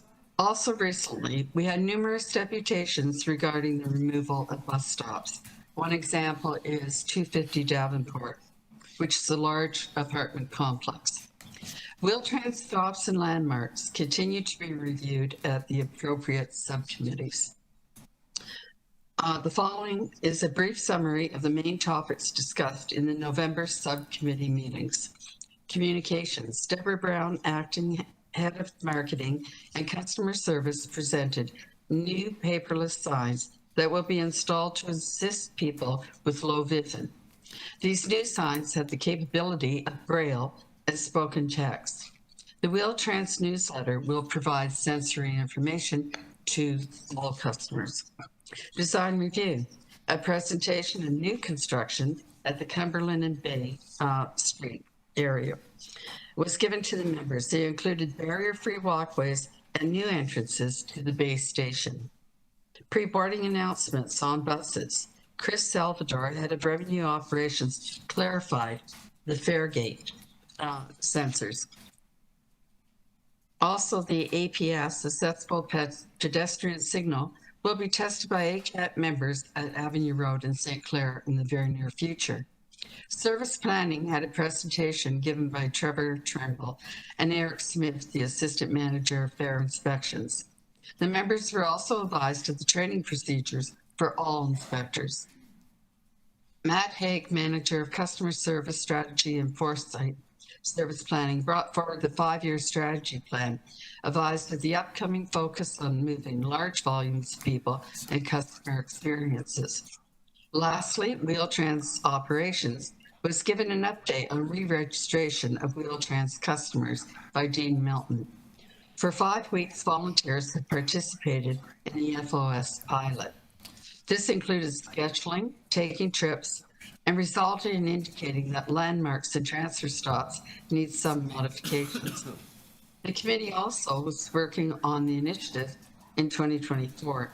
Western Hospital caused a major problem for the TTC customers due to the closing of the Nassau entrance, which has been closed to reconstruction at the hospital.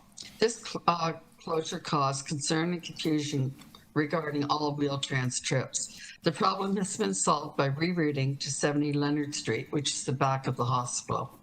There is an issue with the contracted cab refusing to take a guide dog. All operators and contracted cabs have been advised that service dogs must be accommodated under ALDA regulations, and that it is mandatory. On closing, I wish to thank the TTC Board for their continued support of ACAT. Thank you, Anita. Are there any questions for the ACAT chair? No? I just had one quick question to staff. Could you please provide us an update about where the discussions are about restoring the bus stop at 250 Davenport?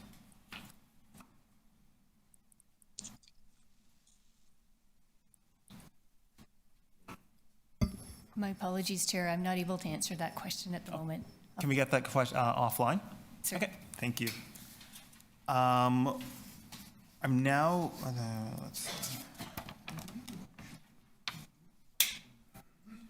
It's already established. There's one other. No. We're going to now go for. We just need a motion now to receive the ACAT minutes. Commissioner Matlow, all those in favor? Opposed? Item carries. Now we're going to go into recess until it ends at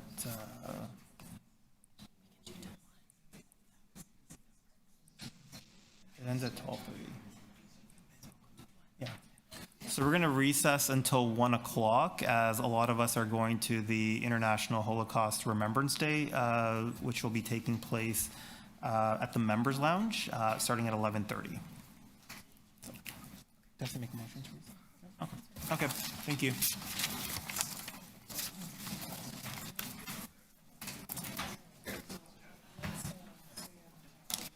Just as an update, they did have WSP do an ongoing review against the recommendations for line 5 and 6, and then track that into the agreement, into the chart to show how it was implemented. So WSC did a comparison? Yeah.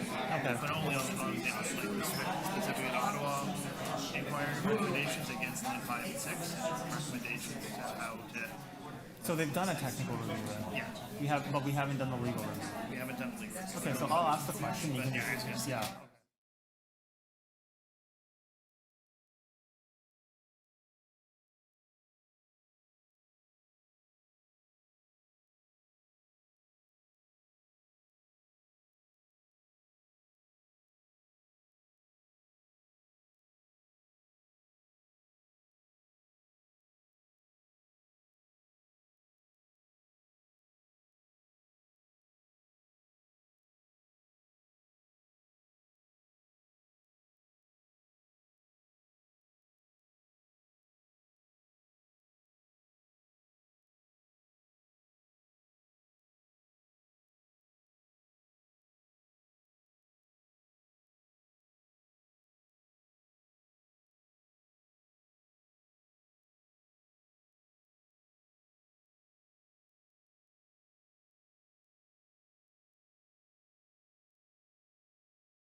10, 9, 8, 7, 6, 5, 4, 3, 2, 1.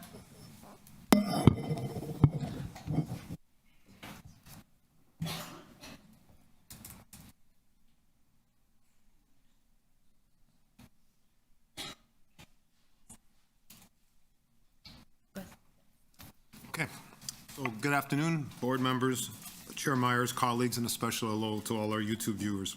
Purpose of my presentation today is just to highlight some of the key points that we put forth in the report, to just outline the importance of the state of good repair work that we do and the closures and diversions that we hold, that we did in 23 and those that we have planned in 24.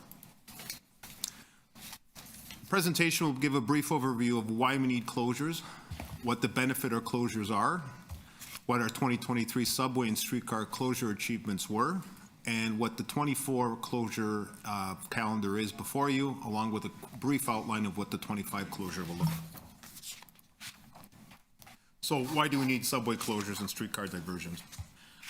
As mentioned previously, they are essential to allowing us to keep our system in a state of good repair and to ultimately deliver good quality service for our customers.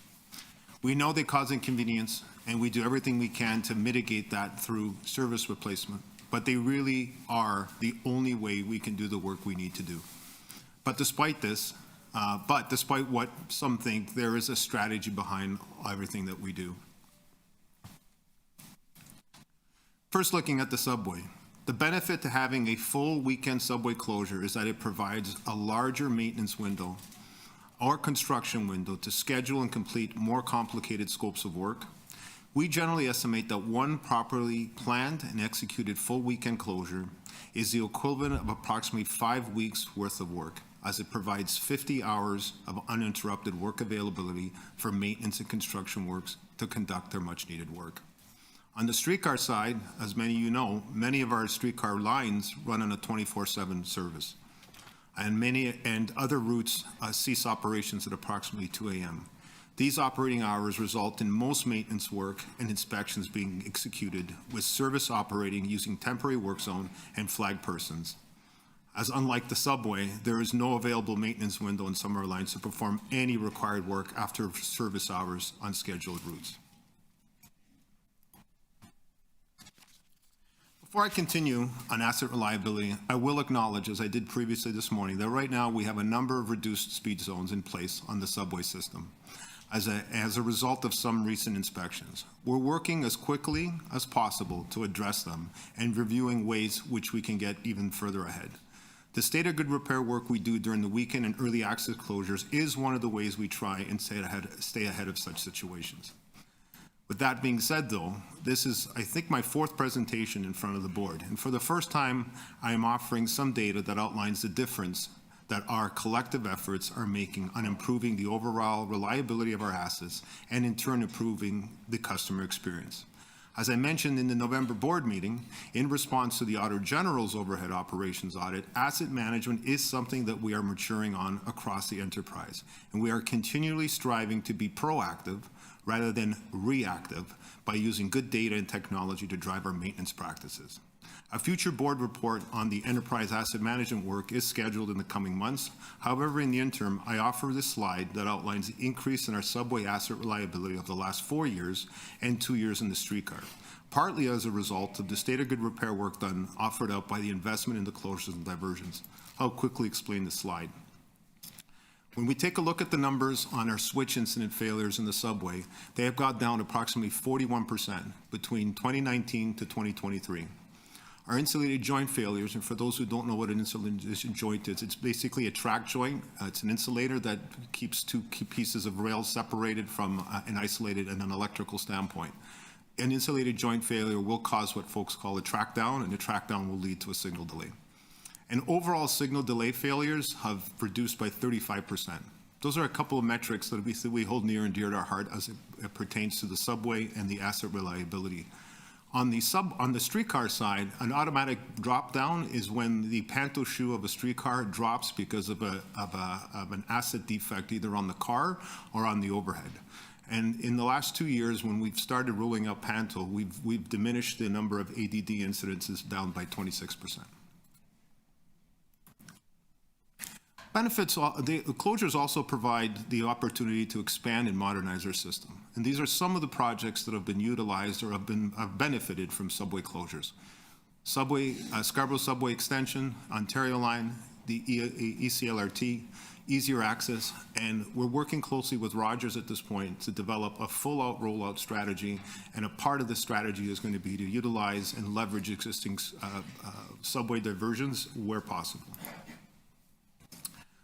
While work itself is critically important, so too is making sure our customers know where and when we'll be changing service.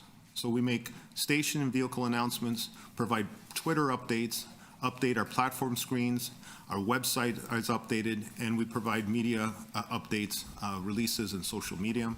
In terms of how we manage and operate the closures, we operate accessible buses.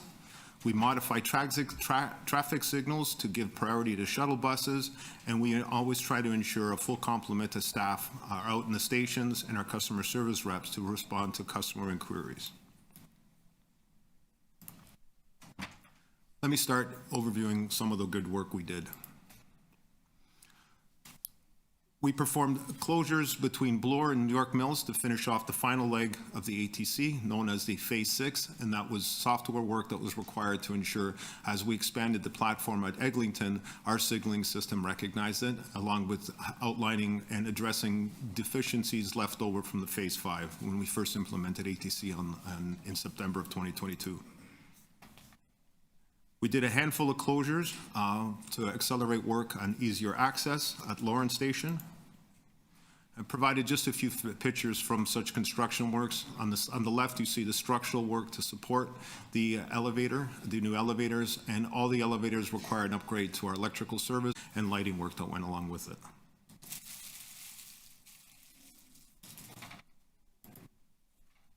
We also did a handful of closures, 3 full weekend closures and 2 single-day closures for our station finishing work at Queen's Park and St. Patrick stations.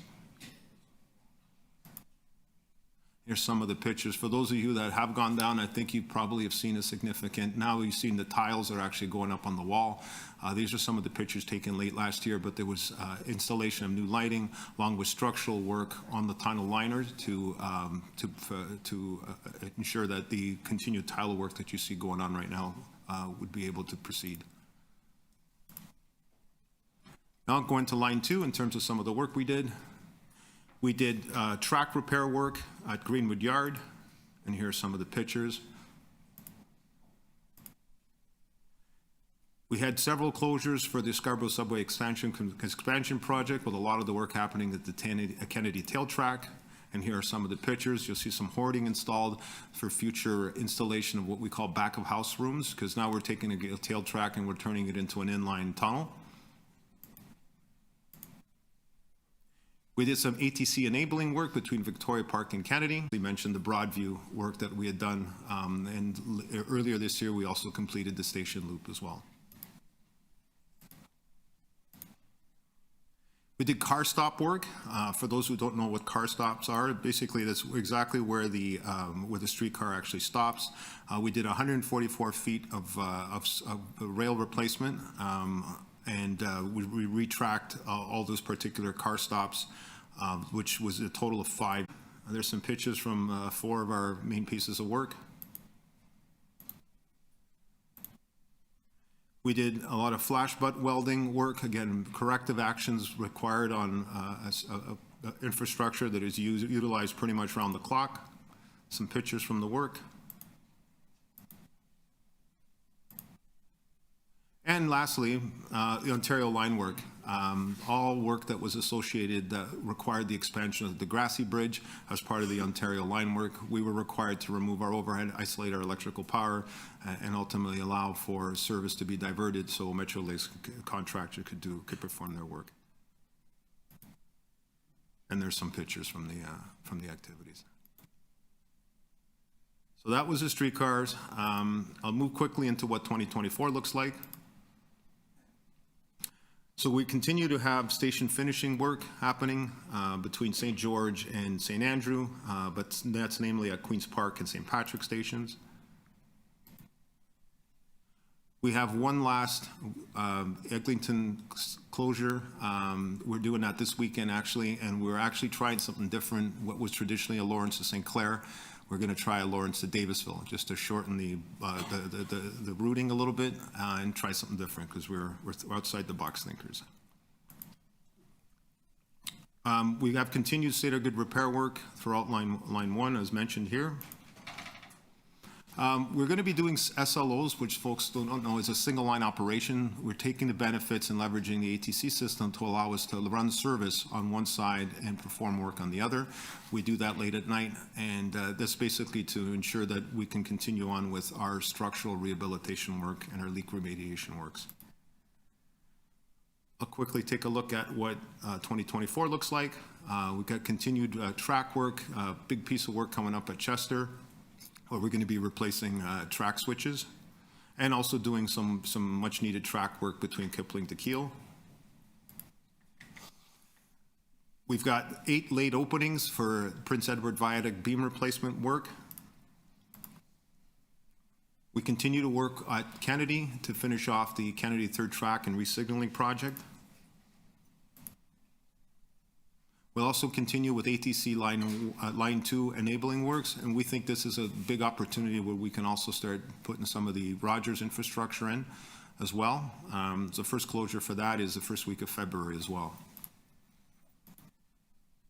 Along with continued Metrolinx work for the Ontario line, we're going to be doing 8 station bypasses at Pape Station, along with several closures that will allow for work to occur at Pape Station. And we continue to provide closure support for Metrolinx work at Kennedy Station, between Kennedy and Warden, for the Scarborough subway extension. Quick outlook of what 24 looks like in streetcar. It's not going to be any less busy than 23 was. We've got a total of 13 capital projects planned. Again, a lot of these are in consultation and in partnership with our city partners. We will also be supporting a lot of Metrolinx activities at different areas to support the Ontario line. We'll continue with our state of good repair inspection work in our tunnels, both the Harbourfront Tunnel and the Spadina Tunnel. So leading to a total of 26 full diversions and 13 capital projects. Just a quick outlook of what 25 looks like.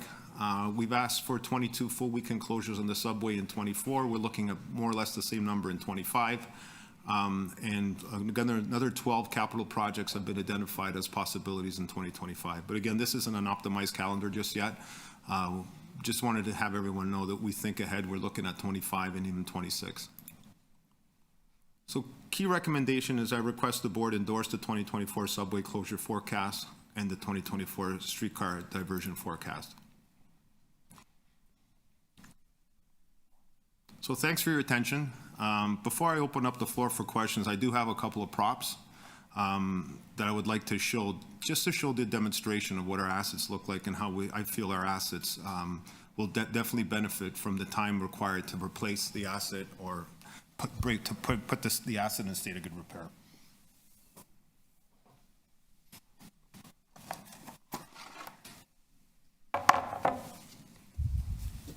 So what I'm showing here, hopefully you folks can hear me. I'll try to put my mic up here.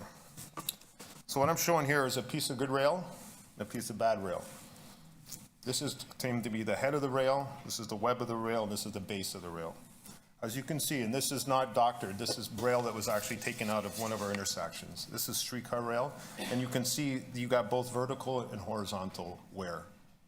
And obviously, the benefit of the streetcar is that the base and the web is actually encased in concrete. If you come to the subway, we don't encase everything in concrete. So the subway rail becomes a little bit more susceptible to corrosion on the web and on the base as well.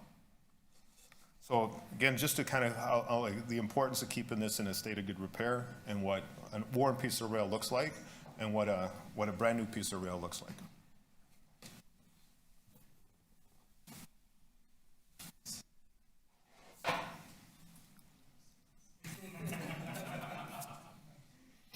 So what you see here is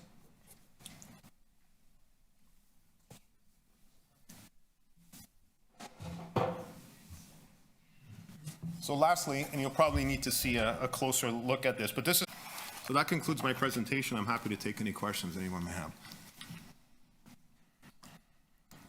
Thank you, Fort. Are there any questions?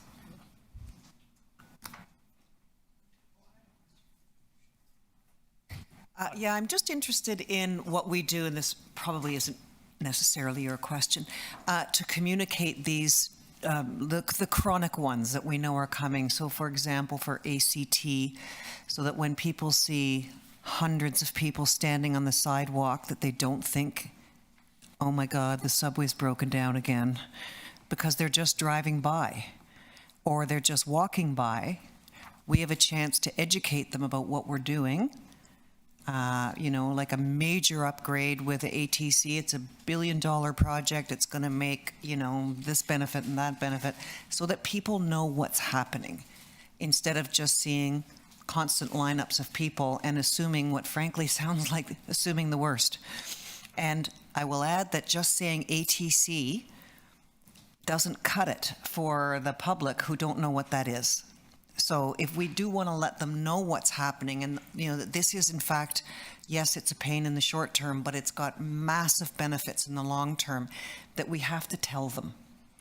And so that's not just the people who are looking online. It's pedestrians, people we want to try and use the subway or the streetcar down the road. So that would be, I'm wondering if we've thought about some of those, you know, they're planned outages, and we would need the same set of signage week in and week out, because we know that we're going to have constant closures related to this very same project. So through the chair, that's an excellent question, and I have to thank this board because you've given us a lot of feedback. So in the last year, we've reviewed extensively how we handle our closures and diversions, and we actually have people allocated through capital specifically to that now, including in transit control. So we are putting things out on social media. We have on our big projects, large signage at site explaining what's going on with the projects inside the stations and outside the stations, as well as QR codes that go to a full page that explains why the project's going on and all of the associated positive information associated with that. And we go through those pages monthly to make sure that everything's up to date and continuing to be upgraded. And then we have full campaigns on social media, traditional media, outreach to all the BIAs, outreach to all the councillors and commissioners. And we have a stakeholder engagement piece that we send out every 4 to 6 weeks, talking about projects and giving councillor offices updates weekly about the projects in their areas. Thank you, Commissioner Osborne. Any other questions? I just had one quick question. Could you let us know how this proposed scheduled subway closures, how is that affected by the implementation of the 5G network, and how is that going? Just as an update. So we're still in the, so what we think we can do, Chair, is, or through the Chair, what we think we can do is we can leverage a lot of the existing closures, but we also have a plan to start installing that work on a night-to-night basis. So now that we're getting a little bit more clarity on the scope, we think there's a significant amount of work to dedicate an entire construction team to this.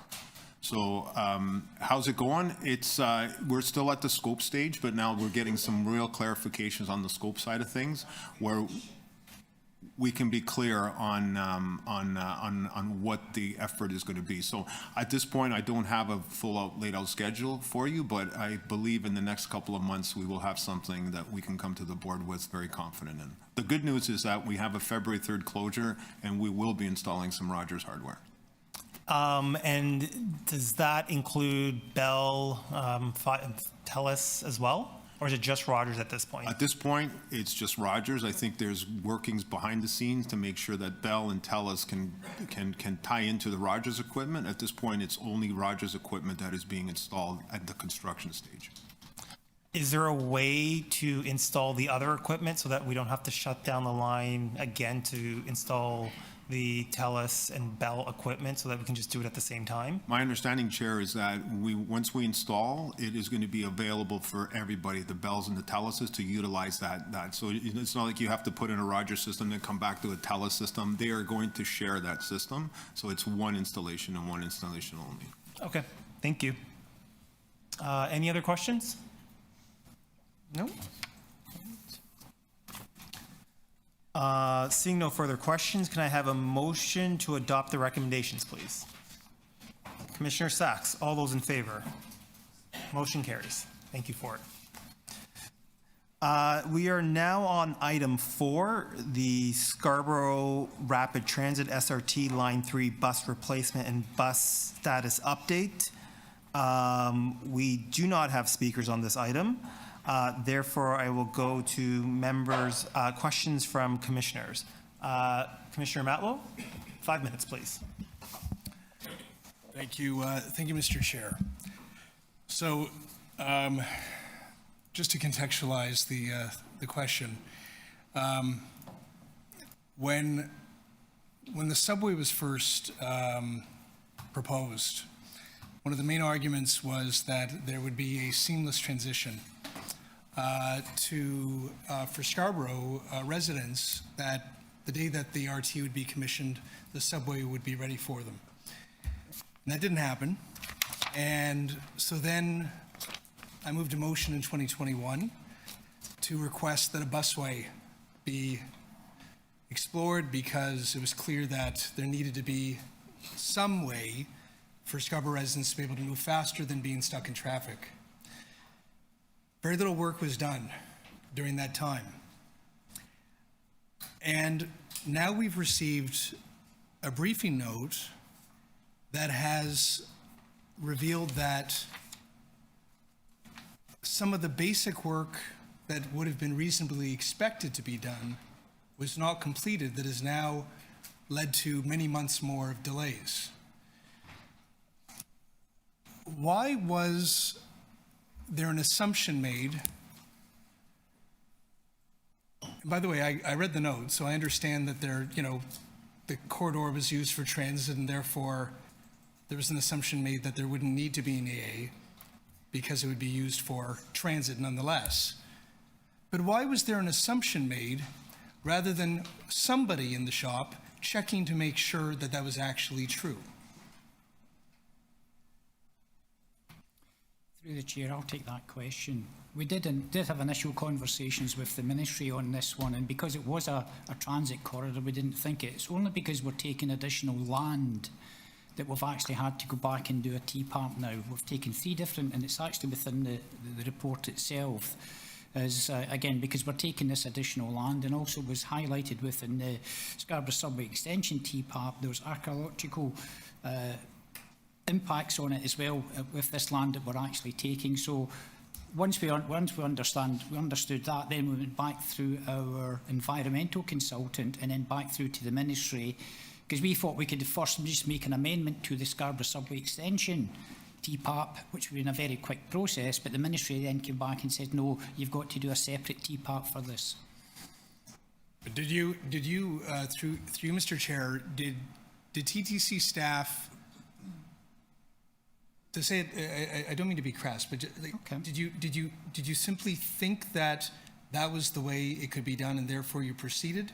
Or did anyone check with the ministry, do any due diligence to find out for a fact whether or not an environmental assessment would be necessary, given that there may be, this is a different project? Again, through the chair, that was the assumption we made at the time, that we believed that because it was a transportation corridor, we're just replicating another transportation corridor. We believed at that point in time we wouldn't have to take additional lands when we first looked at this project, and therefore that was the assumption we based it on. As far as the, thank you. As far as the barrier that's needed between the corridor that would be used for the bus and the GO tracks, why wasn't that done? Again, that was the same assumption we made when we actually looked at it. We looked at the barrier that was in place just now. It was a barrier between 2 respective corridors. It wasn't until we actually started having discussions with Metrolinx that we realised, because if you actually look at the two rails, it's fixed rails, it can't come off. It's only when you really look at it in depth, if you've got a bus corridor there, see something happen to the driver, the vehicle could swerve across, and then we looked at the barrier, and it was insufficient to take the loading of a bus impacting that, and it could go through the barrier and onto the rail corridor. And again, at that point in time, and in discussion with Metrolinx, we agreed it would have to put a much more substantial barrier in place.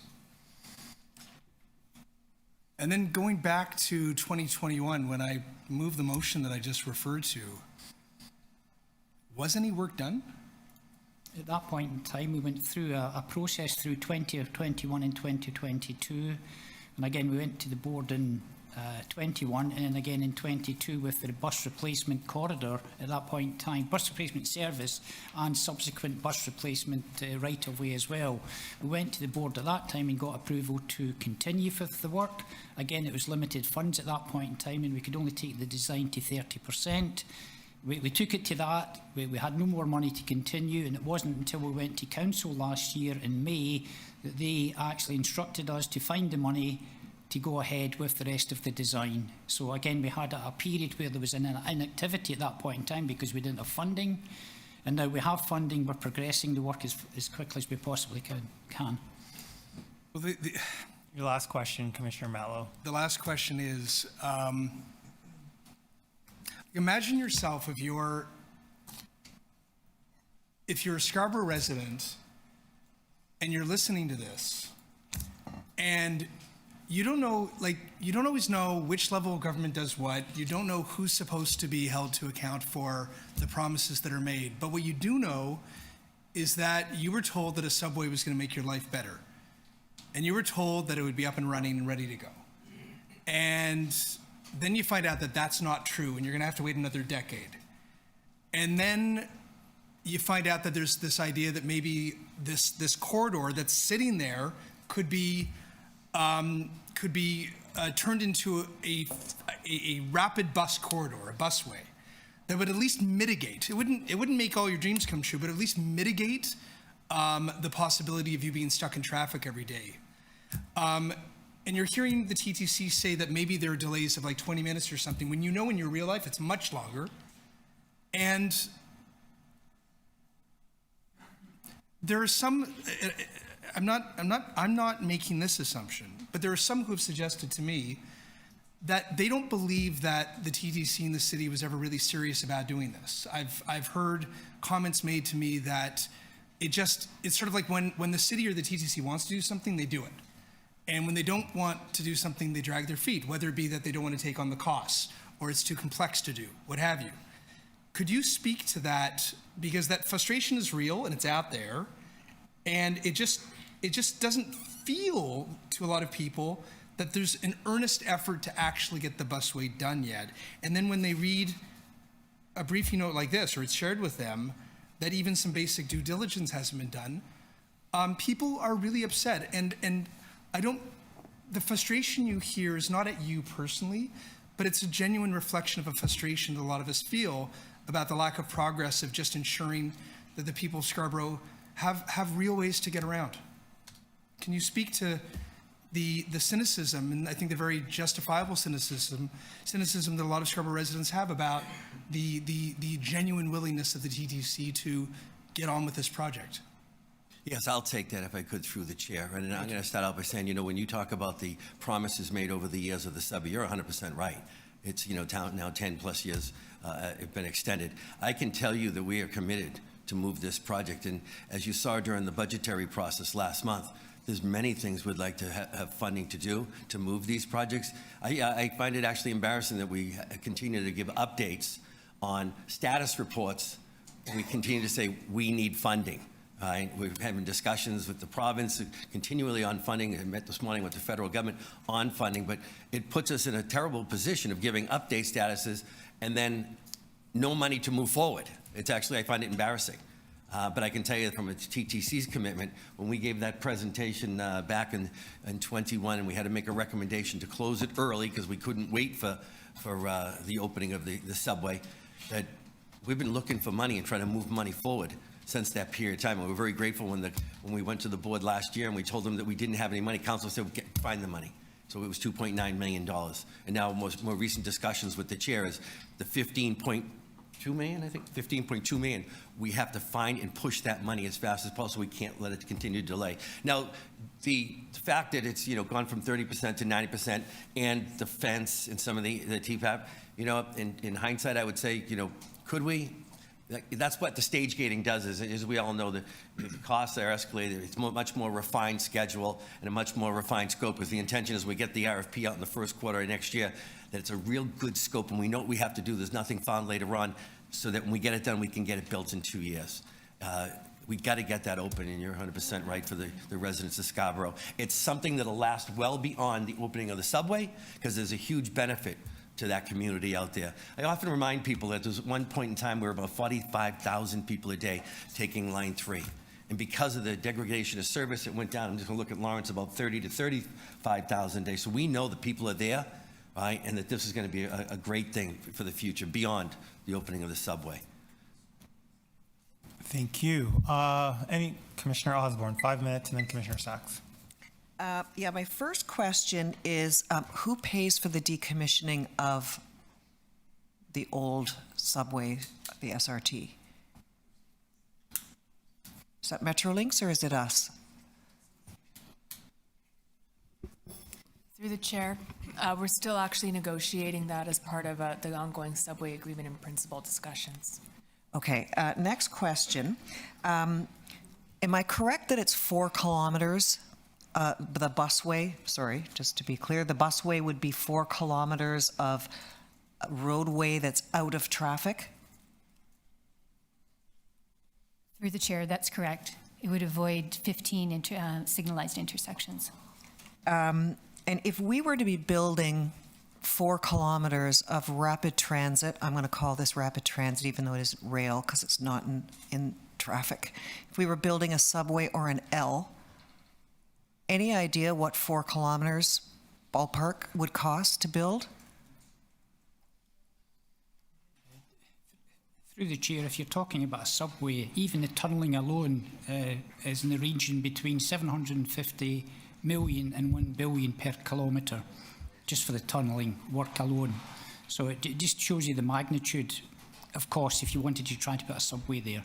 It's very expensive to do. Would be fair to call this the transit deal of the century, I'm assuming. I would say it's a very economical and cost-effective way of putting a transit link in, yes. And this infrastructure would be a legacy left for the citizens of Scarborough after the SRT is finished. So it would be another spur, rapid transit spur in Scarborough. Through the chair, as the CEO just said to you there, we're actually, yes, we'll be using this as we go forward. Wendy, maybe you or Dominic could add to that. Would it be possible for us to get a look at what the map might look like with both of those bits of infrastructure working together, along with, the other developments that are happening north, south, and east, west, just to see how, because it seems to me the map would look radically different and for the good. It might help us tell our story and just to see what the benefits of this thing might be. Through the chair, that will be work that we do as we detail the bus network plan for the Scarborough subway extension. On top of that, we also want to consider that there will be all-day two-way rail service in the Stouffville corridor there, and this is important in terms of providing, intermediate access between the new GO rail stations that will have frequent all-day service. Okay, those are my questions. Thank you. Thank you, Commissioner Osborne. Commissioner Sachs, please. 5 minutes. Thank you very much. Thank you for all of the information. A question first for Fort in relation to your, I think I'm caught up properly, presentation on the e-bikes. Am I too late for that? Yes. Yeah, I'm too late for that one? All right, I'll ask that one later. So then for Gary. Gary, the regulation about transit project environmental assessment, I mean, it's fair to say that this is something in which the TTC should have expertise, right? Through the chair, yes. Right. And you're aware that the regulation is really clear that if you change an enterprise or activity that's used for transportation of passengers, you need to go through that regulation, right? You know, it says right there, changing is a project. Yes. And the proposal to go from an SRT to a busway is a change, right? Through the chair, we looked at it, it's just a transportation corridor's a transportation corridor. Maybe incorrectly, but that's how we made the assessment. But that's not the question I'm asking. Did you consult a lawyer as to whether this regulation was going to require an environmental assessment? We did not do that until October. Okay. Did you consult the Ministry of Environment, Climate and Parks? Conservation and Parks when you were, following at any point until October? I think I would have to come back to you on that one. Okay. How much additional delay of the busway is being caused by the fact that you didn't promptly start this environmental assessment? Again, it's not wholly down to that, as we said in the... I know it's not wholly, but how much is due to that? Again, it's partly due to that. I can't give you a definitive answer on that one at this point in time. You've got to look at the three elements that's actually done it. As you go through any project, you look at the design. It was at 30%, we're now at 60%, and it's going to be refined further to the 100%. There may be further changes as we go through. That's normal in any major project as you go through that. Gary, I'm not disagreeing with you. Yeah. But you must be able to tell us what is the delay that is the result of that error. As I said through the chair, there's three elements to this part. There's the archaeological one that's came to they're all driving it and they're all on the critical path as we look at just now. So it's very difficult to break it down to one element at this point in time, because the main driver, if you ask me, would probably be the barrier, because we've got to start from scratch on that one effectively. The design is we haven't even started the design on that at this point in time. So we've got to make that design up, but they're all contributing to that. I can't give you an exact number. It's 2 months because of the TPAP assessment. I couldn't honestly tell you that is the case at this point in time. All three contributed towards that. Well, I'd ask you after the meeting to give us your best estimate as to how much delay has been caused by that. Secondly, have you changed your practice now so that you do check quickly with either a lawyer or the Ministry of Environment, Conservation and Parks as to when a TPAP is necessary? Through the chair, yes. Thank you. Thank you, Commissioner Sachs. Vice Chair De Laurentiis, 5 minutes, please. Commissioner Sachs actually asked the question I was going to ask, which was, with all of these projects, there are always lessons learned. And in this case, it's pretty clear from the report that there were a number of assessments made and determined that things would go in a certain way. I would say, from a reading of it and from considering what the project was going to be, they would have been reasonable conclusions than to have come to. But to expand on the question Commissioner Sachs asked, are you looking at all the project management templates to say, okay, regardless of what, whether we think we've got it covered and we think we understand it, we simply ensure that we double check because it is, it's an assessment of the risks that would either, that clearly in this case have experience, but so there's really a double check so you don't put yourselves in this situation. Again, through the chair, as I mentioned to Councillor Sachs, yes, we'll look at this. We'll take this as a lesson learned and adopt it into our processes going forward. Good, thank you. Thank you, Vice Chair De Laurentiis. Any other questions? Commissioner Holliday, 5 minutes, please. Is there any vector to have the Ontario government waive the TPAP or help expedite it or make it shorter?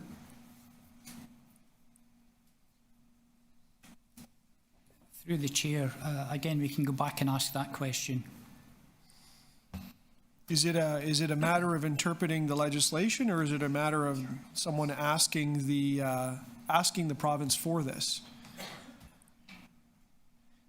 Okay, let's try a different one. What potential outcomes could the TPAP result in that would be different from where we were headed before it? Through the chair, I think that's a very difficult question to answer at this point in time. Okay. Chair, if I may, but why don't we take that first question away, sir, and report back to the board after following that discussion with the ministry about what are the opportunities of making sure, because we always try to do what we can working with the city to expedite this work. We actually staffed the city ourselves, as you may recall, about a year ago, to make sure that we have staff available to do everything that we need to expedite the movement of this. So I think we have to get back to you on that. It just seems we're all headed to the same place. So, is there a business case to be made? What's the time and cost involved in the TPAP on this? Is there a dollar figure we could put to, even if it's ballpark? I'll get back to you. Through the chair, I'll get back to you on that, Councillor. Okay, it's not free though. No, it's not free, no. Okay. Just more generally on this project, this is going to bring transit benefit, transit options, additional transit service. Is there any savings on the other side of the equation once it comes online? Can we reduce bus service? Can we do something that helps shore up the business case to do this?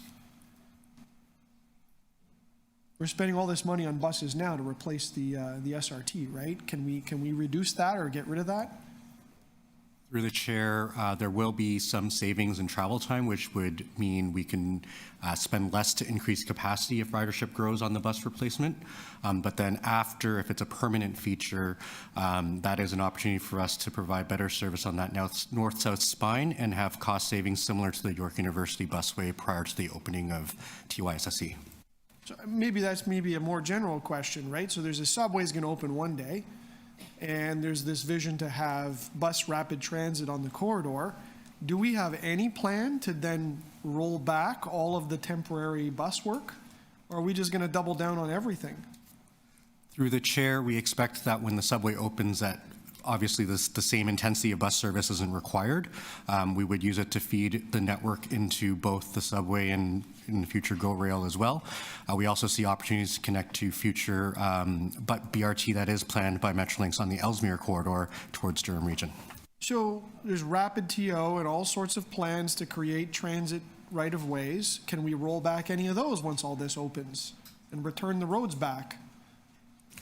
Through the chair, we see an opportunity to reassess Kennedy and Midland, which is currently with bus lanes right now, with the opening of the busway, and we'll work with transportation services on that.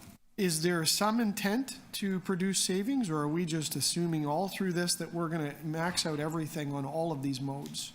Do we actually have a plan to roll back service in the future? Through the chair, hopefully not, because we hope ridership will grow. Hopefully, yes, because you can send the buses over to Etobicoke. Just saying. Through the chair, if I could, Commissioner, as you're well aware, when we did Eglinton, for instance, we did do a business case so we could reallocate. You're 100% correct. And I think the business case has to be addressed in this case here. Looking forward to giving Kennedy and Midland back to the community and having this as a rapid way. So last question is, did we as an agency at the staff level ever do a business case to convert the elevated corridor into a busway? Did we ever go through the steps of computing the financials and all this, or did it all come through council motions? Through the chair, in the report back that recommended closing the SRT and then also replacing with the busway, there were assessments to the cost of converting the elevated structure, and that did not meet our business case requirements. Before that, was there ever a vision, a long-term vision on this, or is it just something that happened? Do we always expect that the subway program was going to fill this gap, maybe is what I'm getting at? Last question. Yeah, the answer is yes on that. It was expected the subway would fill the gap. But then when we had to go back and take an assessment of what it was going to take to maintain Line 3, it was about $500 million just to get us to 2030, which would have been a bad investment. And we made the decision at that point to close early, right, and go on Midland and Kennedy. And then the topic came up about making this a positive rapid way, and that's when that discussion moved. So that was only in the 21 timeframe. Thank you. Thank you, sir. Thank you. Any other questions? No? Okay, I have a few. Just sort of picking up where Commissioner Holliday left off. First of all, is it standard practice for a business case to be completed before this type of project is undertaken?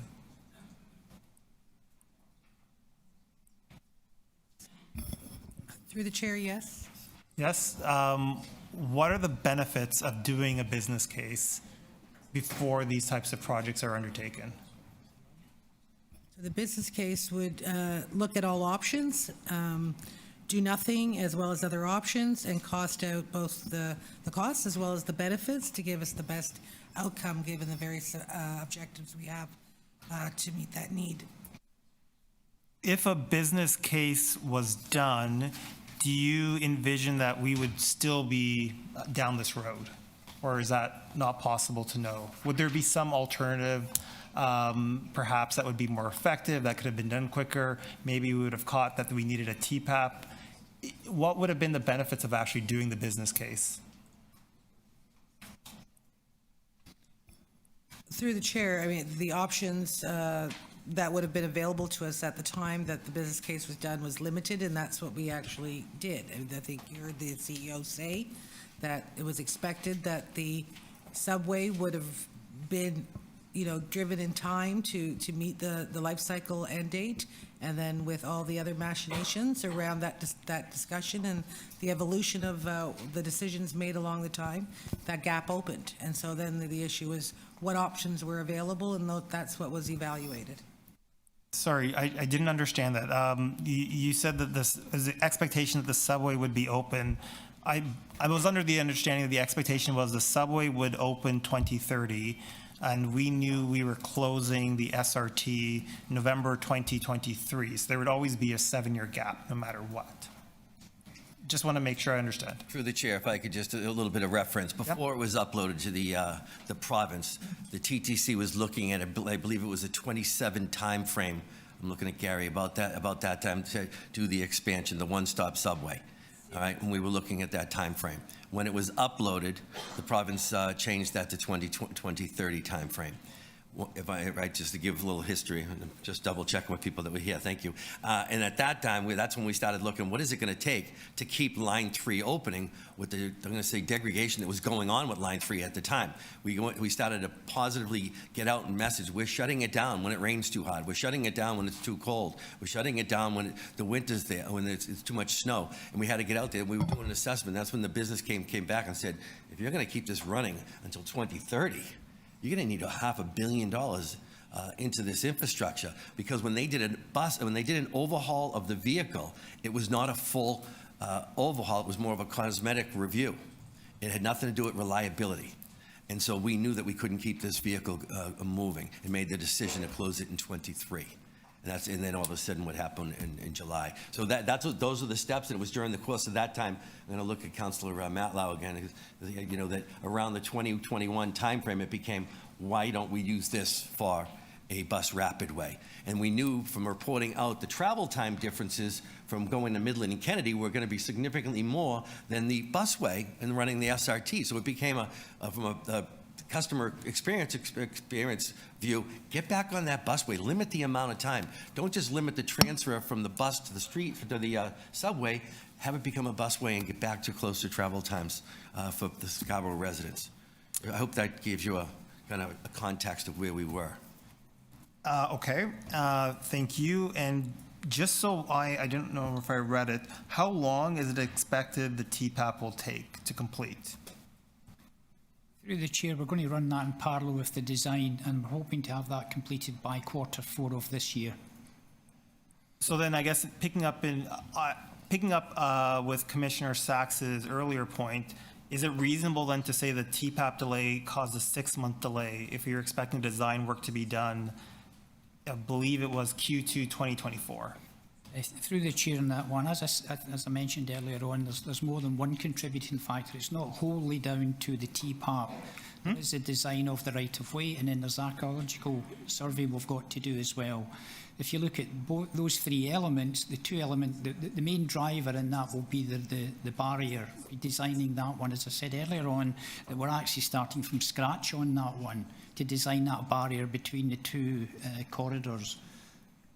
Okay, and my final question, how long do we expect that it will take us to purchase or expropriate the land that we need to actually construct the busway?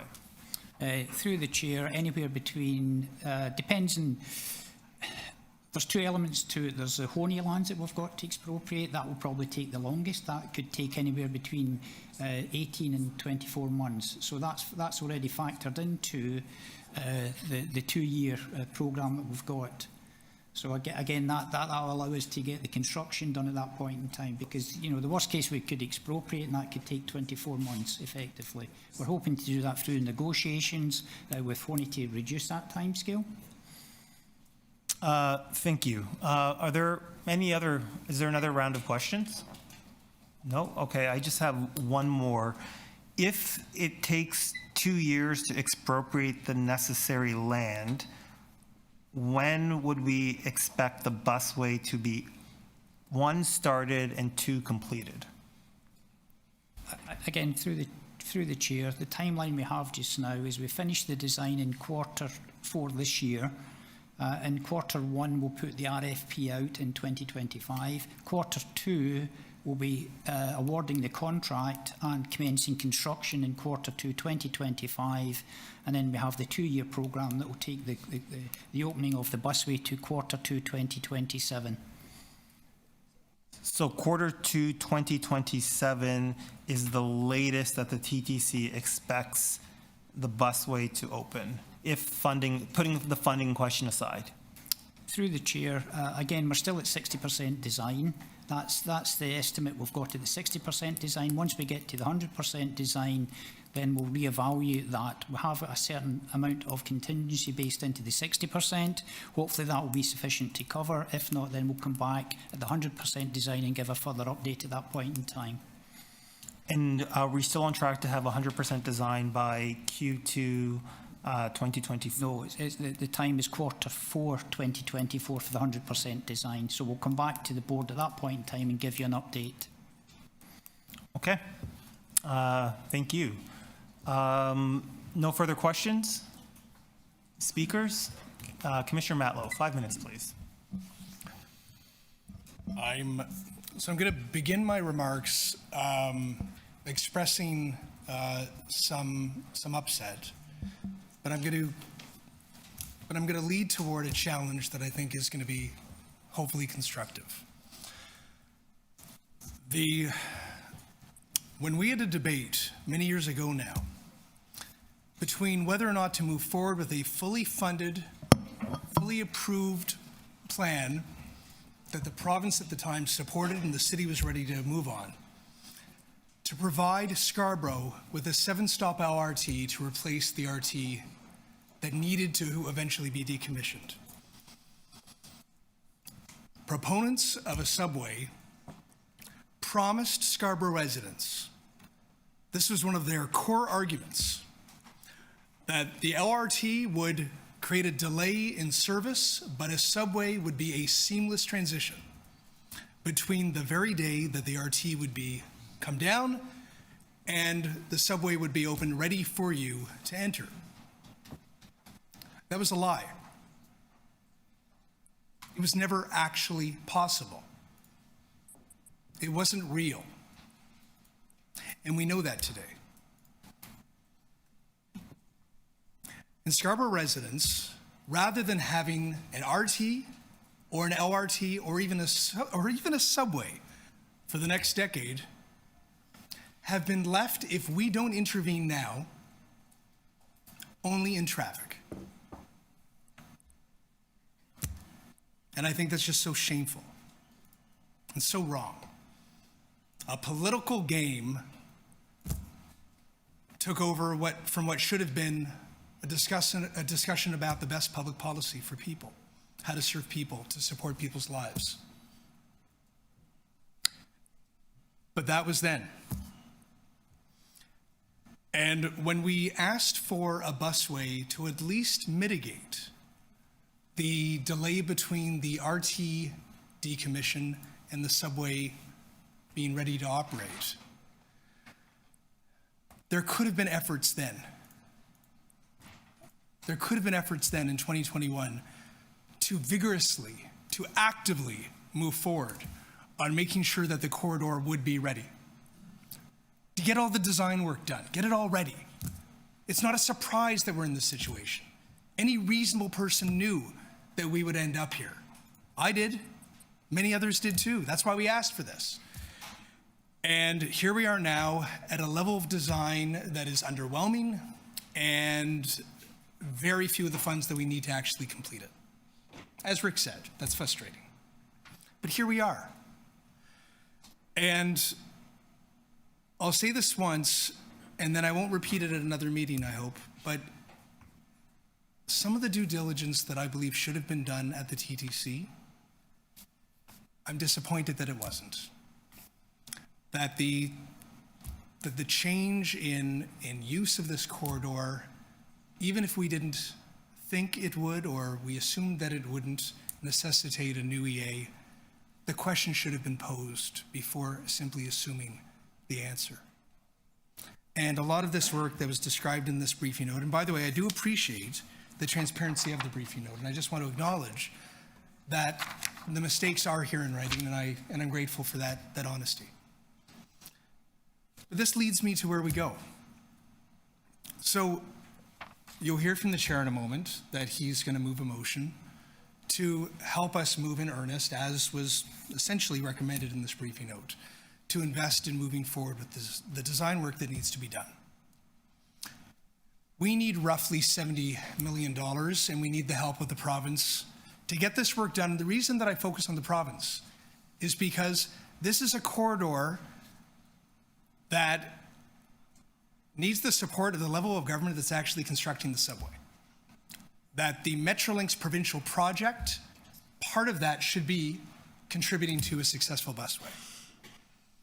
And the challenge that I have for the TTC today, all of us together, if we want to expedite this even beyond the timelines that have been suggested in this briefing note, we can if we choose to. We need to put this at one of the top priorities of this entire organization. There are people in Scarborough today who are relying on the group of us, along with our partners at Queen's Park and City Hall, to get it done. There are students who don't know if they're going to get to class on time. There are people who don't know if they're going to get to work on time. There are people who are spending hours and hours a week away from their families because they're stuck in traffic because government failed them. Commissioner Matlow, you're over your time. Let me complete with this thought. Speaking of delays. I mean, and by the way, I was just thinking earlier, if I may, this EA, this is a government that decided at Ontario Place that it wasn't necessary to care about that stuff, but on just a different hard surface route, all of a sudden it's important. We need to move this forward. So my challenge is simply, let's work together, let's move earlier than these timelines, and let's get it done, so that even if the whole project is delayed, we aren't delayed in our earnesty and our efforts to come through for Scarborough, because they deserve it, they've needed it for years, and our time is now to actually come through. Thank you. Thank you, Commissioner Matlow. Any other speakers? Commissioner Sachs, 5 minutes, please. Yeah, I mean, I just want to say for a moment, in case I wasn't really clear, this regulation, there's a lot of complicated environmental regulations in Ontario. This really isn't one of them. This is a very simple, very straightforward, any change requires approval. And that should have been obvious right at the beginning. I wasn't able to get a clear answer as to how long the delay was. Maybe it's 6 months. But this is a real failure. And I think we owe the people of Scarborough an apology, and I think we need to make sure that this kind of thing doesn't happen again. Thank you. Thank you, Commissioner Sachs. Commissioner Moyes, 5 minutes, please. It's a good time to mention that, if we had actually completed Transit City back in 2007, we wouldn't be here today, right? If we actually allow, staff and people do their work and get politicians out of the way, we'll be a lot further. Anyways, but, and Councilor Matlow is correct that people of Scarborough deserve better, and, amalgamation has had many failings, and I think this is probably one of them. And I hope, this council and this commission will learn from the mistakes of the past and move forward in a good way. Thank you. Thank you, Commissioner Moyes. Any other speakers? Seeing none, okay, I will go next. I will be moving a motion. So my motion requests the CEO to identify and report back to the February 22nd, 2024 meeting of the board on any 2023 permanent savings and/or reallocations of funds within the TTC's 2024 capital budget totaling $15.2 million in order to reduce risk and ensure the property acquisition enabling works of the Busway project can continue to proceed on schedule while the city pursues provincial funding for the project. Secondly, it requests the CEO to report back to the board on the outcome of the city's negotiation with the province to secure funding for the full cost of constructing the busway, and if necessary, identify options to fund the balance of the busway construction to ensure the project's completion. So as a, Scarborough councillor, as someone who takes transit in Scarborough nearly every week, I can say just how disappointing this entire debacle has been. From Transit City to Smart Track to the one-stop subway to the three-stop subway to Scarborough's now begging for a busway. This entire thing has been a debacle and a letdown to the hardworking people that I represent. I think we should all remember that Line 3 during the pandemic was one of the busier lines. And that's because so many of our essential workers, the nurses, the janitors, the cashiers, were living in Scarborough. And they were making that hour-and-a-half trek across the rest of the city to keep this city going. And at the very least, the city should be able to provide a community that is disproportionately racialized, disproportionately immigrants, disproportionately working class, with reliable and decent transit. It's sad that we've gotten here and that we have to go through this. And I think it's almost a supreme hand of fate that I'm in this chair, given my position on the Scarborough subway. And, that's how I met Commissioner Matlow. We were saying this back in 2021, that exactly this scenario was going to happen. And it's happened, and nobody wanted to listen. It was a see no evil, hear no evil kind of debate. And I think it really is going to force us to reassess how we do business here, how we make decisions. It can't just be about the short-term political gain, short-term political interest. Subway, subway, subway was a better slogan than Transit City, essentially. And that's how we ended up here. Billions of dollars later, millions of hours of wasted time. So I hope you all will support this motion, and I hope we will, take it upon ourselves to really reflect on the decisions that we make, particularly for the people who really depend on this service throughout the city, but in particular in Scarborough, that we can't keep playing these games with transit in the city. We have to take this seriously.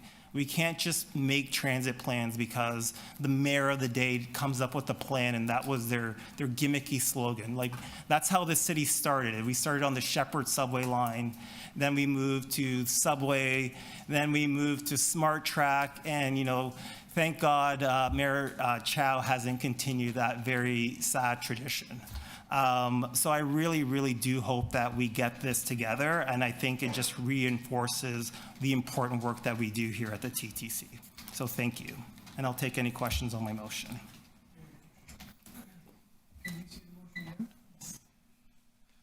So it's about motion number one. There was some inference to finding savings. I just want to see it again.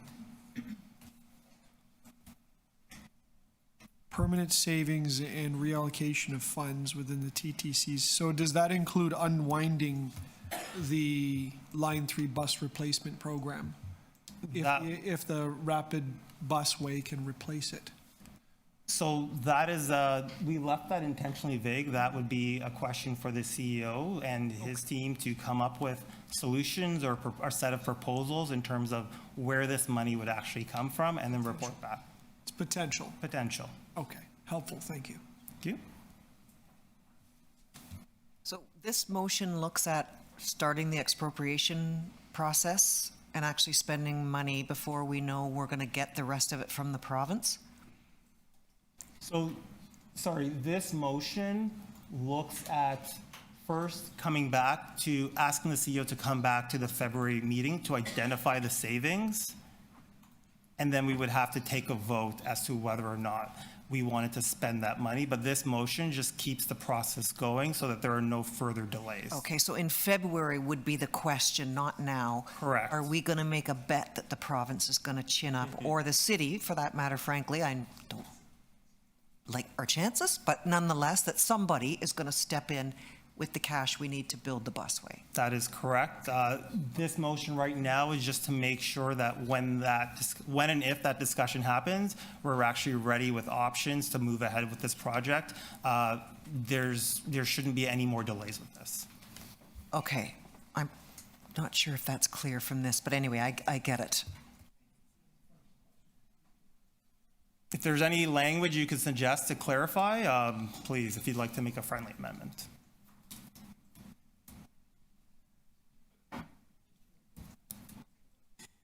I just want to be clear to the public who are listening at home and in here that is a report back. There's no decision being made here today. This is a report back from the CEO and his team to identify $15.2 million in potential reallocation of the money that we've already approved at the December 20th TTC board meeting for the budget, in terms of making sure that this project is not further delayed. No final decisions are being made at this meeting. It's essentially a report back for the next meeting. Thank you. That was for the benefit of the public. Thank you. Thank you, Commissioner Moyes. Commissioner Matlow. I wanted to say this I ask you this to also acknowledge staff's role in this, that while we have all expressed frustration with mistakes that have been made, staff in the briefing note actually identified that this is a priority, and your motion is essentially reflecting what they're recommending we do to be able to continue advancing the project. Correct. And I do want to, I know we've been tough on staff, but I do want to commend the staff for getting this busway, in a sense, getting the current interim busway up in about record time. I use that busway frequently, the SRT Line 3 replacement service. It's not perfect. There's still a lot to be done to improve. However, it is an efficient, comfortable ride, and it is something that a lot of people in the community rely on, and transit would be a lot worse in Scarborough had that busway not been put up. So I do want to thank and recognize the staff for that. Chair, would you let me ask another question? I know it's bending the rules. Would you see the breadth of staff's ability to look at money could include negotiations with the city? I'm not saying it's apples to apples, but the rapid TO plan is $4.875 million for transportation services and almost $12 million in the TTC budget. That's what's at the executive committee right now.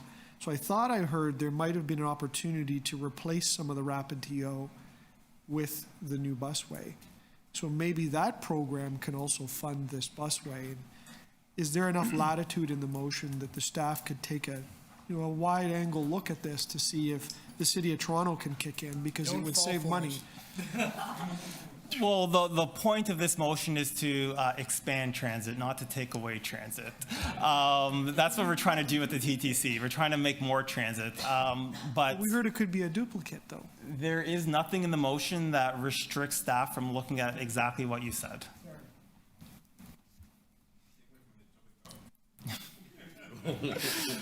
There's nothing left to take away. It all went to Scarborough. So I just need the motion.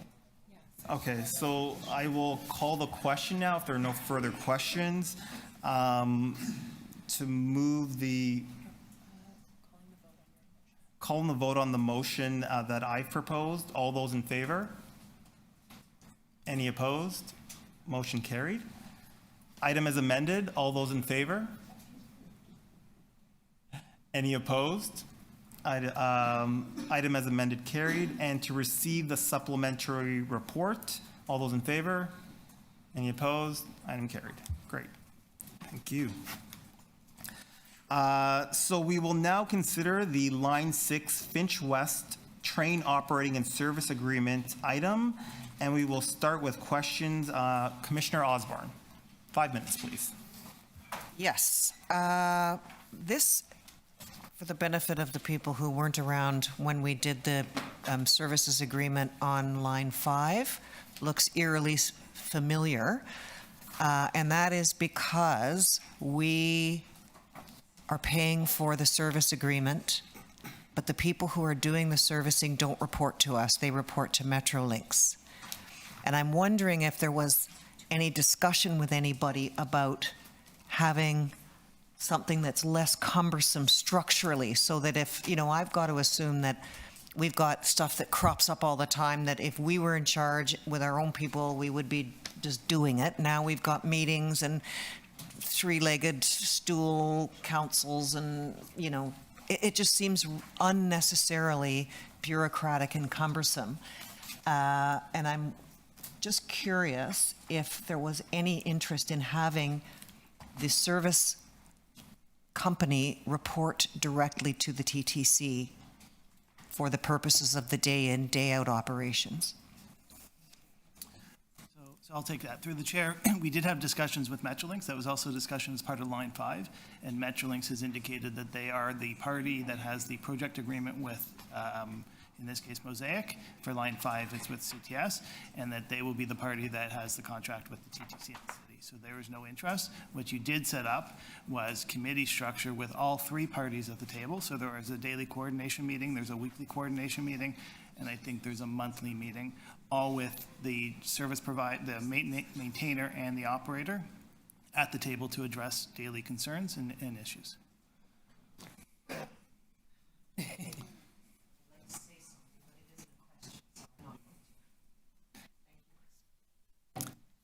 Thank you, Commissioner Osborne.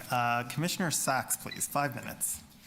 Yes, thank you. Am I right in understanding that this is a contract for 10 years of operation, in which the first 3 we have funding support from the province and the last 7 TTC has to pay for? Through the chair, that's correct. Right. Sorry, to be clear, the basic principle is that the city pays for the operations and maintenance costs. This latest agreement with the province is interim relief funding for 3 years. Right. So why don't we reduce the length of the operating agreement to 3 years? But why would we commit now to 7 years of paying for things we don't have money for? So through the chair, they're really mutually exclusive in terms of their establishing authorities, right? So the city council approved back in 2016 that the city would pay for an ongoing, forever, the operating and maintenance costs of these 2 lines. The fact that there was a deal that was just negotiated between the city and the province for interim relief, given our fiscal situation, as a temporary measure to help get this up, is separate and distinct from the ongoing commitment of the city. With all due respect, a lot's changed since 2016 and what I've seen from the budget is the TTC is predicting a rapid deterioration in the state of repair of our assets and also our ability to achieve things like transform TO. So as we sit here today, seems to me we don't have the money to run this thing without provincial financing. So again, I would ask, why wouldn't we shorten the length of this operating agreement to match the funding we've received, and then we can negotiate with the province again? So through the chair, I say that would be a city decision. It actually came up in the discussion of the long-term fiscal plan around options.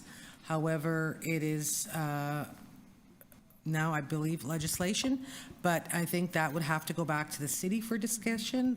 We're just party to it as the operator in terms of these agreements and the execution of the obligation on a day-to-day basis, both from funding, reporting, and providing service. All right, but the city hasn't had a chance to consider this yet. Is there any reason why we have to vote on this today? Should we not then defer it until the council's had a chance to consider that very question? So through the chair, and maybe Derek Tiago from the Transportation Expansion Office would like to, or Trans Expansion Office would like to answer that. But I believe that was part of the deliberation of the long-term fiscal plan recommendation report. Is Derek here? I'm right here. Through the chair to you, Councillor. As was mentioned previously, this is part of an agreement, the master agreement, main agreement that existed between the city and the province that actually identified the obligations that the city had in terms of funding the day-to-day operation for both the Eglinton Crosstown and the Finch West LRT. So this is an obligation that we have. This has been vetted over many years. The idea of preventing this from occurring will stop the Finch line from actually going into operation. They won't be able to operate, Metrolinx won't be able to operate the line. And the funding that's required, there's both funding that we as a city and TTC need to pay to the province, but also the province needs to pay back to us. So if this were to stop, effectively line 5 would not go into operation. Derek, I'm not suggesting that it stopped. My question is, why would we sign a 10-year contract when we only have funding clarity for 3? So part of this new deal, and I'm going to stand corrected, and hopefully my colleagues in FPD will agree.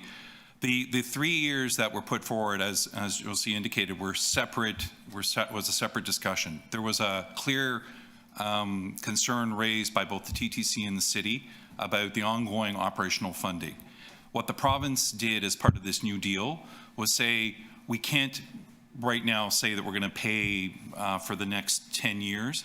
What we're going to do is give you the operational funding for the first 3 years to get the system up and operating. And during that 3-year time frame, we will work with the city to actually figure out an operational cost share model, if I can call it that. But that's exactly my point.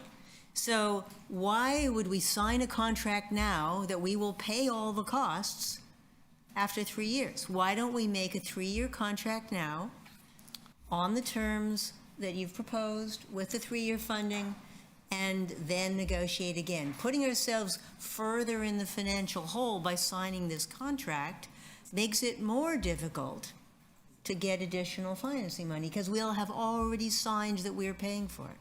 This doesn't sound like question, Commissioner Sachs. Through the chair to you, Councillor. Council directed the city staff, and by virtue of that, I guess, through to the TTC, to proceed and to negotiate the agreement based upon the main agreement that was signed by the city manager as directed by council. So we are following the direction of council to actually implement this. So we can't all of a sudden now turn around and say we're not going to follow the agreement that's been signed. Can we go back to my question? Is there any reason why we have to do this today? Why can't it wait until council has had an opportunity? Effectively, through the chair, effectively, as I said to you before, if this is not signed, then line 5 will not go into operation. If we don't... Last question. Vice Chair De Laurentiis. 5 minutes, please. Yeah. Can I just kind of go back. So in 2016, I think I may have my timeline, the city and the province agreed to a long-term deal, which is known as the agreement in principle, which I think Derek referred to as the master agreement. That obligated at the time for the city to pay the funding and operating costs for Line 5 and Line 6, period, for the entire life of those projects.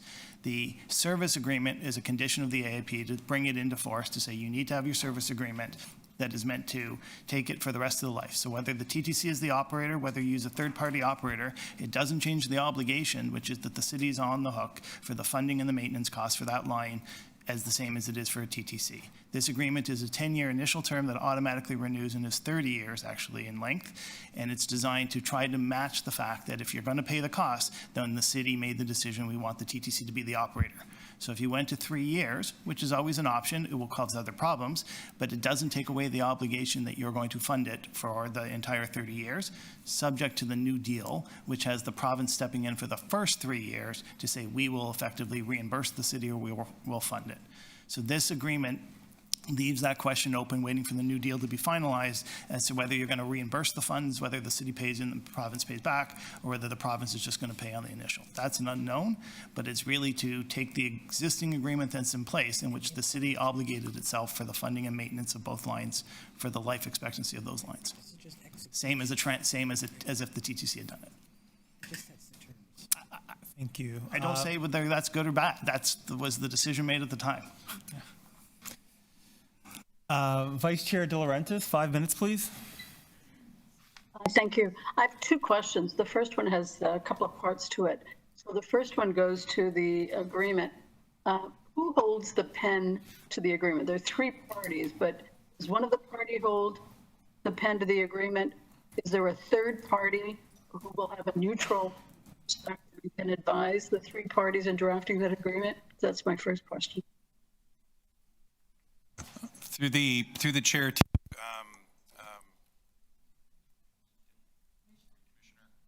Commissioner, the agreement is between three parties: the City of Toronto, the TTC, and Metrolinx. So all three parties will need to endorse the agreement once it's completed. Sorry, did I answer your question? I couldn't hear that. I think I heard part. My question was, who's holding the pen? Does everybody just throw their... But who's holding the pen? Who's in charge of writing it up? Where does that role sit? Is it with one of the parties, or is there a third neutral party involved who will help draft it? Because this is, I mean, we're getting down with the service agreement. We're getting right into the details, and it will, we want to make sure we get this right. Through the chair to you, Commissioner, that there are the three parties. There are three parties that are actively engaged.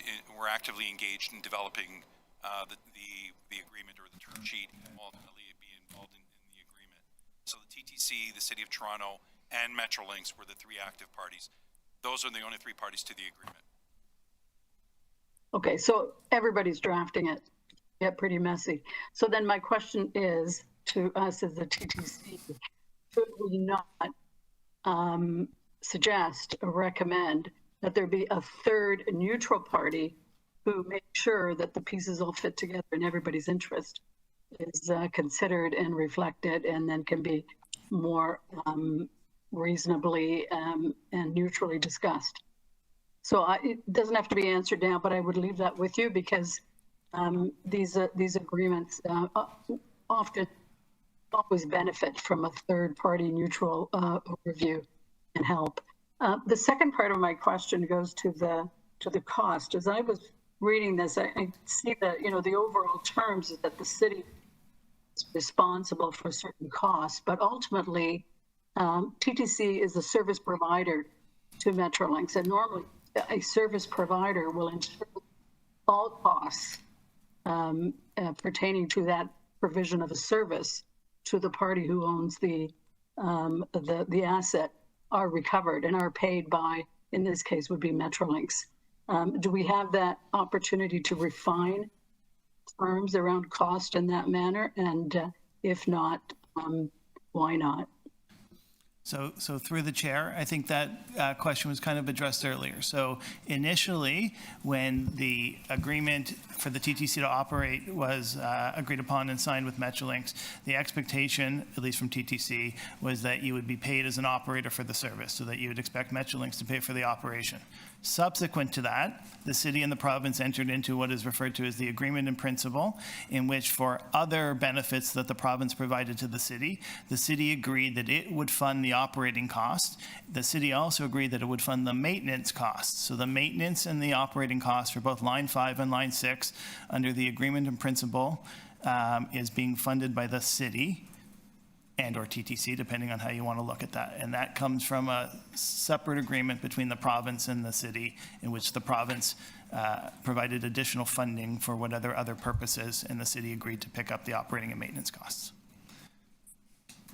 So Michael, what I get from what you've said is that there should be, TTC would be compensated fairly. Would we have an audit process to make sure that that fair compensation does occur on an ongoing basis? You want to answer? So through the chair, we have set up through the agreement various mechanisms for review, reconciliation, dispute resolution. But just to be crystal clear, our costs are included in our budget. They are actually expenditure lines that are funded through the city. And it's only in the next 3 years that we are getting an amount from the province through the Ontario-Toronto New Deal. So that too is subject for further discussion.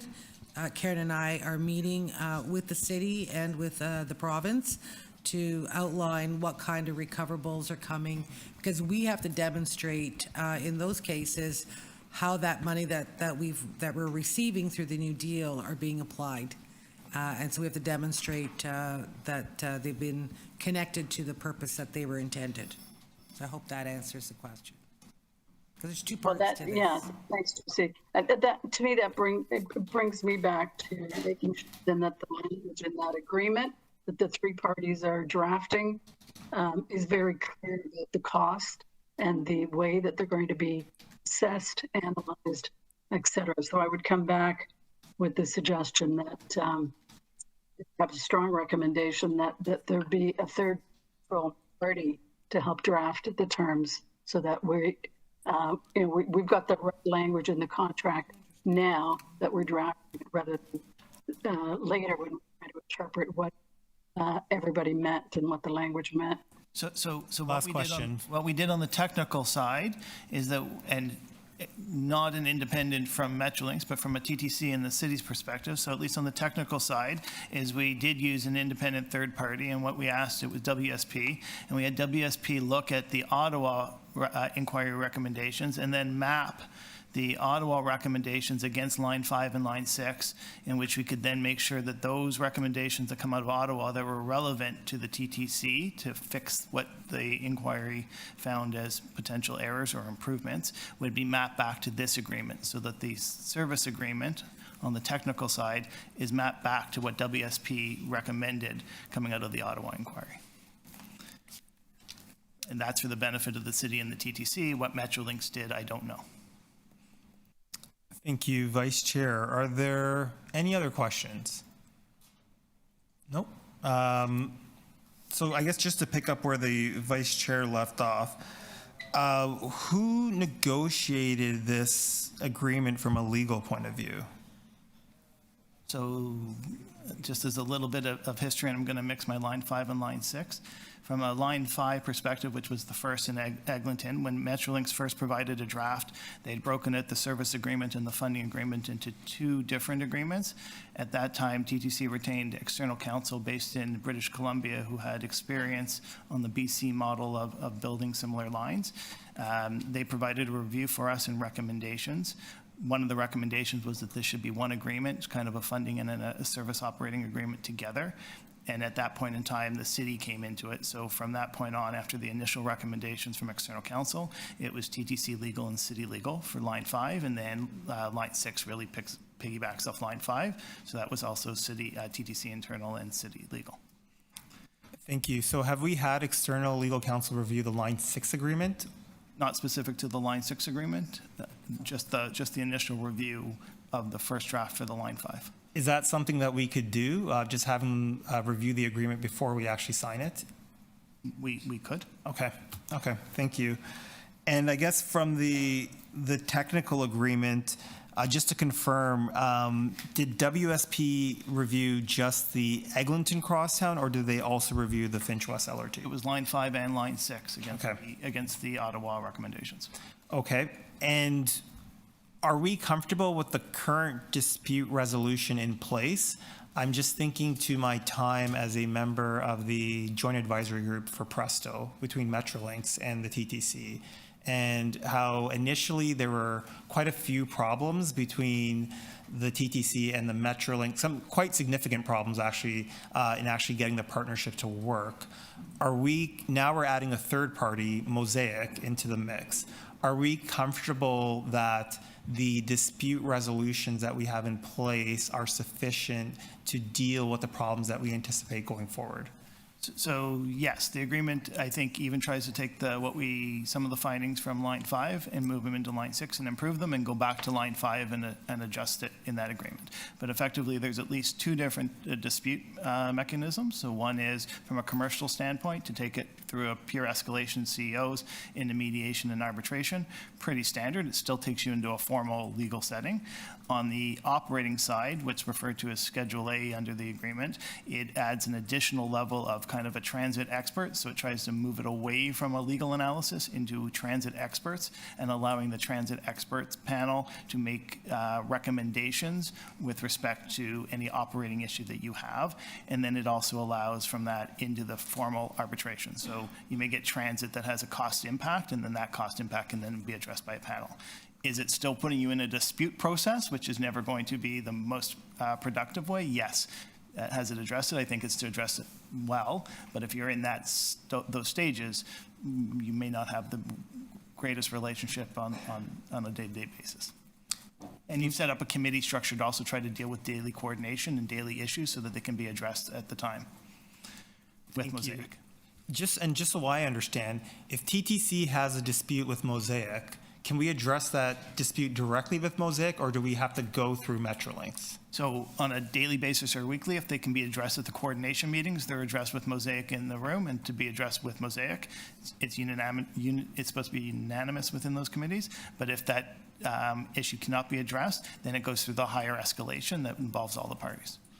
So if an issue can't be addressed unanimously, let's say TTC takes a certain position and Metrolinx and Mosaic take a certain position, what happens in that scenario? Then assuming it's with respect to the operations of it, then it goes through the forming of a transit expert panel to then provide recommendations on how to best address that from a transit perspective.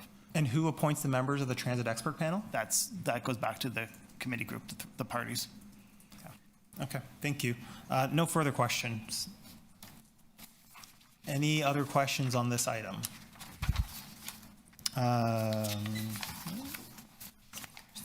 Any speakers on this item?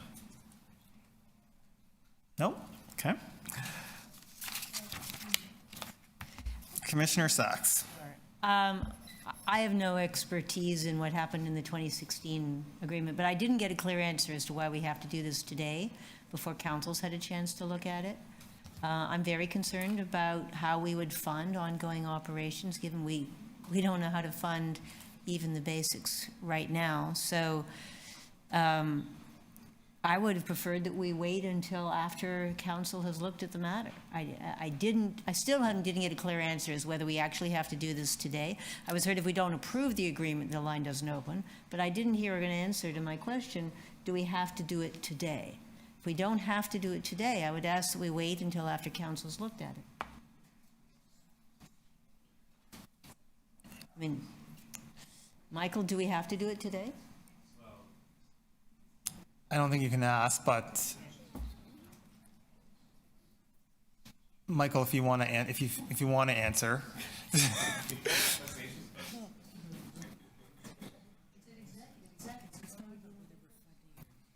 So the request from Metrolinx was to have the agreement signed as soon as possible, and part of that is because Metrolinx is in its own negotiations with Mosaic and needs finalization on the operator. One of the criticisms you've seen on line 5 and that has been raised is that the maintainer has said you don't even have an operating agreement, so that does cause a little bit of concern. Whether it has to be agreed to today, I don't know the answer to that, is about why you couldn't maybe come back in February, but they definitely asked us to expedite this. Okay. I don't know. Through the chair, sorry, maybe I'm stepping out of line here, and if I am, my apologies. The reason why it came to TTC Board agreement. Commissioner Osborne, 5 minutes. I'm just going to turn Councillor Sax's question and maybe a bit on its head, and I'm wondering if a delay gets us anything. Because we already have the 2016 agreement that, like, everything's been sort of already, like, almost a decade ago was set in motion. So if we wait a month, I'm just wondering, does that actually get us anything or not?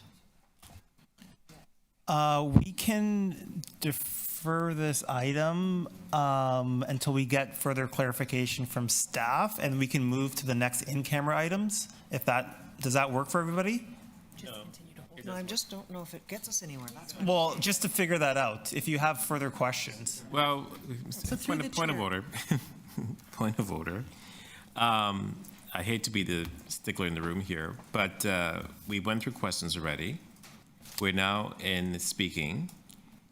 And if there is a motion on the table to perhaps defer, then that's up to Councilor Sachs or whoever is in the room. This back and forth about, just let's try to stick to the rules of the game here. Thank you. No, well, the chair gets to set the rules. Well, so I would like clarification on this. It's not going to delay anything. We'll just move to the next item, which is an in-camera item. And once Commissioner Sachs and Commissioner Osborne, if you'd like, got further clarification on your question, we can just come back and finish that at the last item. It's not going to delay anything significant. Yeah, I mean, I would assume you can answer that now. So through the chair, if the committee, the board indulges this answer, the distinction between, and if I understand Commissioner Sachs' issue or concern, we are not here today to decide whether we are funding or not funding. This is about the terms in which we engage as the operator and the mechanisms that are in place to deal with the role that we play in this. So this is not what's not up for consideration here is whether the city funds the operations and maintenance costs. This is about the execution of the terms and arrangements that have been negotiated about how that role is determined amongst the parties, if that makes that clear. Does that satisfy you, Commissioner Sachs?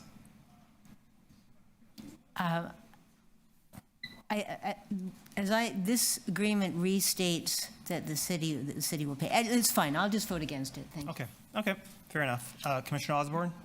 Okay, great. So seeing no further speakers, can I have a motion to adopt the item? Commissioner Moyes, Commissioner Sachs, would you like a recorded vote? Yes.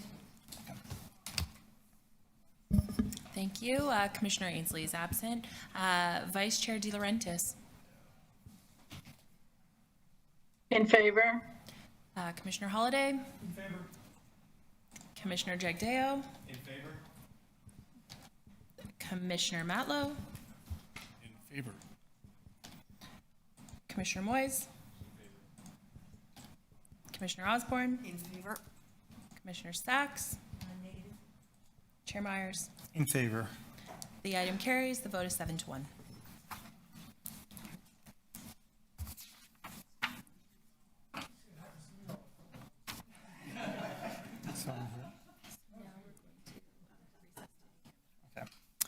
Commissioners, I will now read the resolution to recess as the committee of the whole. Can I have the clerk please post the resolution? that the TTC Board recess as the committee of the whole to consider the following items: information about labor relations or employee negotiations. Item 6, TTC and CUPE Local 5089, collective agreement ratification. And item 7, collective bargaining update. This is the last one. We require an in-camera discussion and will now be. All in favor? All in favor? Opposed? Motion carried. So we'll just clear the room.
Test, test, sound.